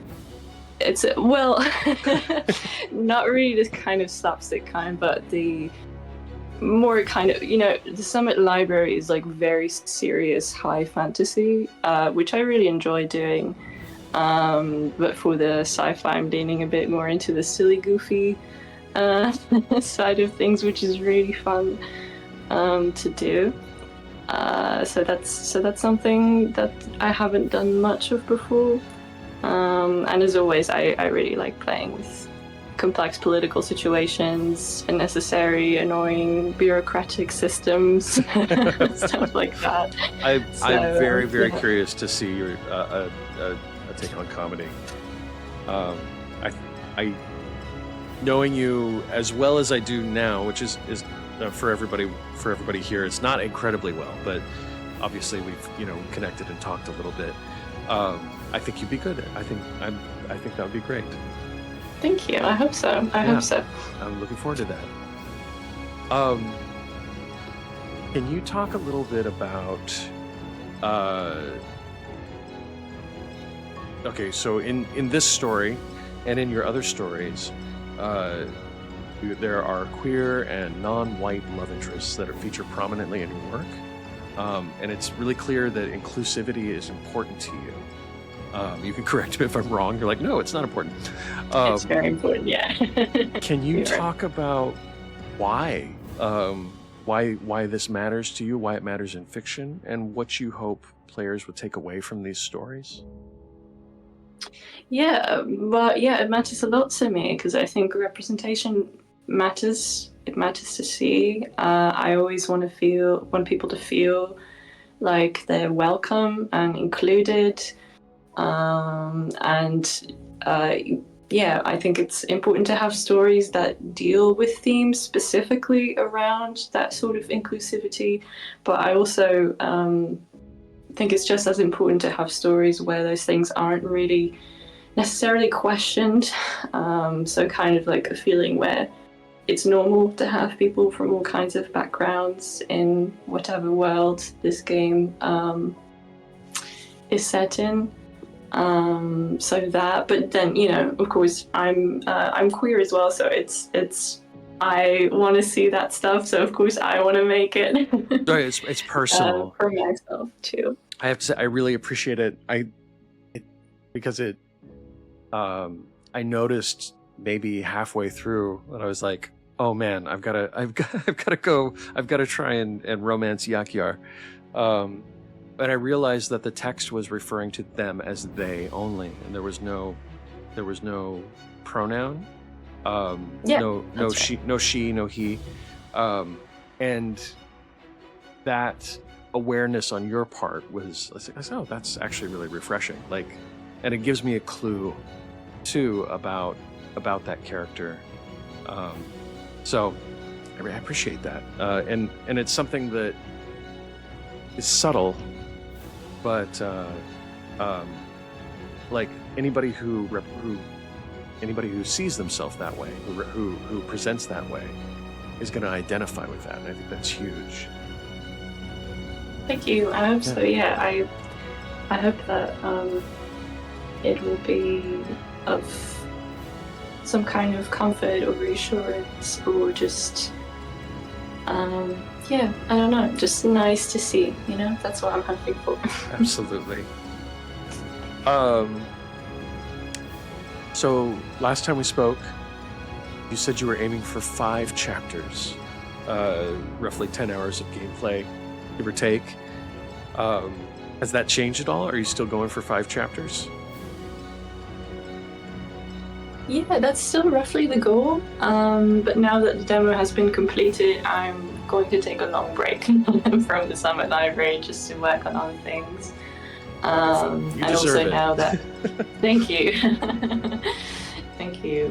Now that we're also branching into different routes, I want to take some necessary time to for that aforementioned planning to make sure it all works out. Awesome. Well, we will look forward to that very much, and your other work.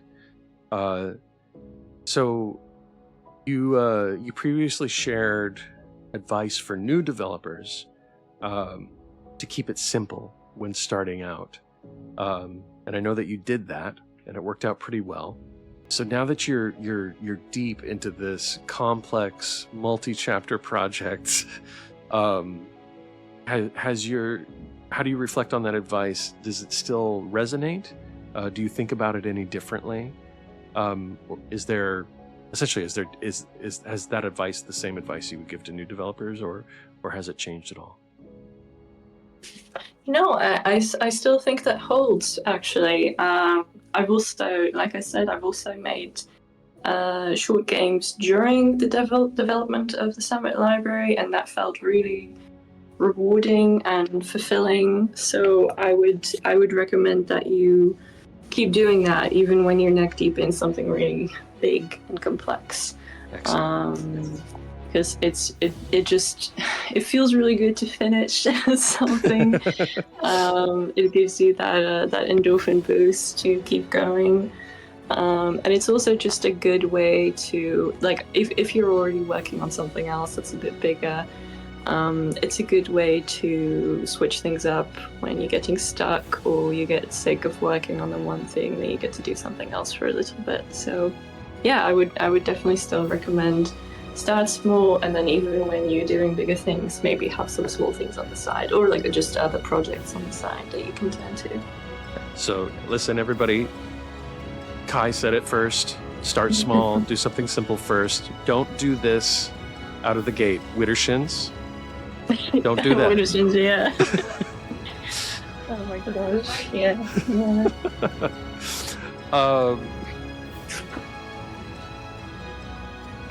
You didn't hear me? That's okay. I don't want to upset you. It's fine. Widdershins had some questions. Yeah, go for it. Let's see. What aspect, says Widdershins, of storytelling sets you most on fire?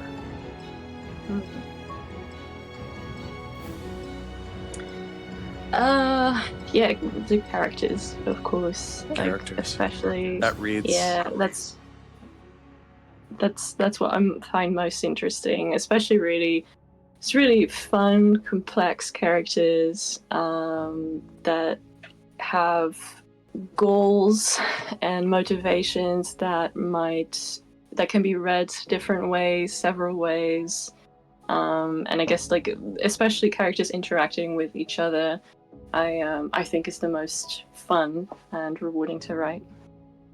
It's funny that, I mean, it's not funny, but I think it's interesting that is your answer, given that you are such a pretty prolific builder of worlds too. Like, you could say, prolific, I'm not sure about that, but thank you.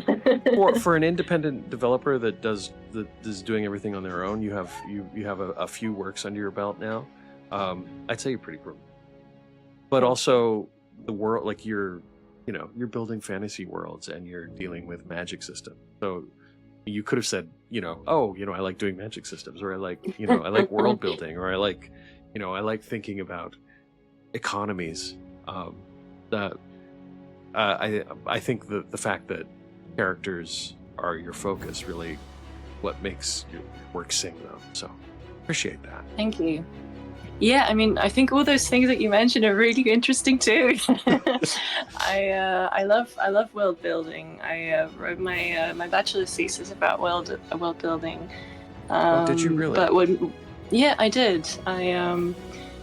I think it's fascinating and wonderful, but I want to have a good solid world building, and then I'm really interested in dropping characters into that world and making them do things. Economies. Yes, I said economies, Widdershins. Yeah. I love your fantasy take on Bitcoins. I think those are great. Very important. And when I was working on the world for the Awen Empire for the Summit Library, is definitely something that's very important, very necessary to consider for how the world works. Absolutely. And what people do that ends in it. Widdershins has another question, and this is sort of about your process, but the question is, do you think in storytelling words or images or characters? And I'm not sure if I totally understand that question, but I can get clarification because she's sitting right here. Words or images or characters? yeah, I'd like some clarification as well, if you wouldn't mind. I can hear her typing now, so we'll get that in a minute. Okay, no worries. Typing low. Leave my typing alone. What is what's so you said you're gonna take here she comes. I mostly mean how does Wizard think up stories? What's the origin point? Does it so does it start with an image? Does it start with words? Does it start with a character? I see. Probably starts with the characters first, yeah. But Starts usually with those are already tied to kind of a concept. So when I was for the Summit Library, this is some years ago now, but I usually sketch them out first, draw them out first for character ideas, and then immediately it's like I want to make, like, this is a librarian, they're working in a library, it's got to do something with magic, it's in a high fantasy kind of world setting. This is going to be like their workstation relationship to the library itself, etc. So yeah, it starts with the characters. Fascinating. You said you're taking a break for a little bit, or you said a long break. What? Just from the Summit Library. I'm still working on stuff. It's not like a real break. You're gonna go work on other stuff.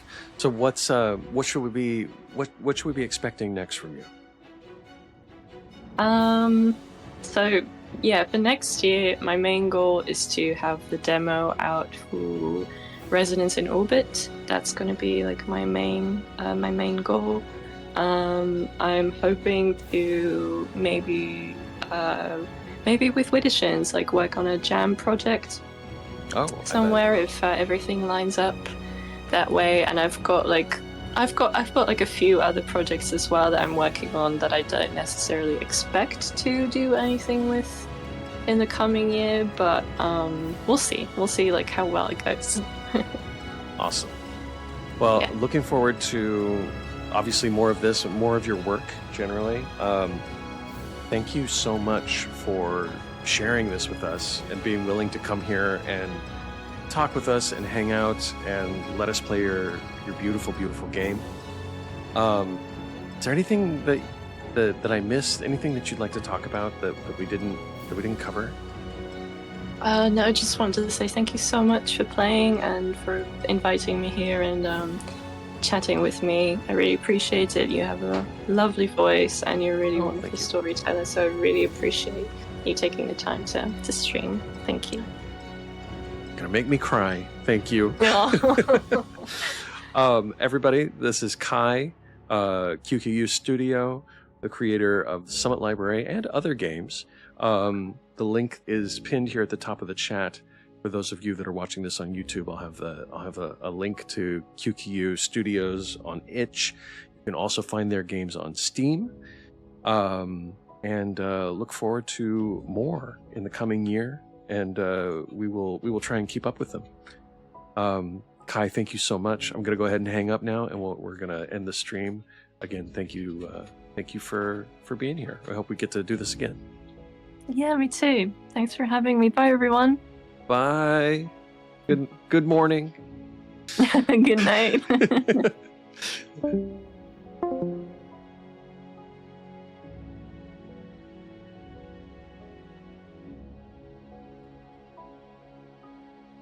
Okay. Thank you again, everybody, for joining me tonight. I'm going to go ahead and find somebody to raid. We'll raid out. Let's go say hi to... Lurking a couple people here. I don't know if they're still on.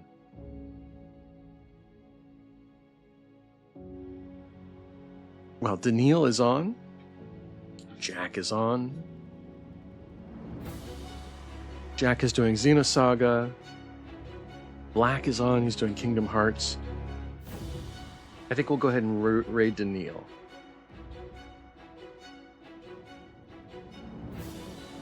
Doing Breath of Fire 3. So say hi. Many of you might be there already.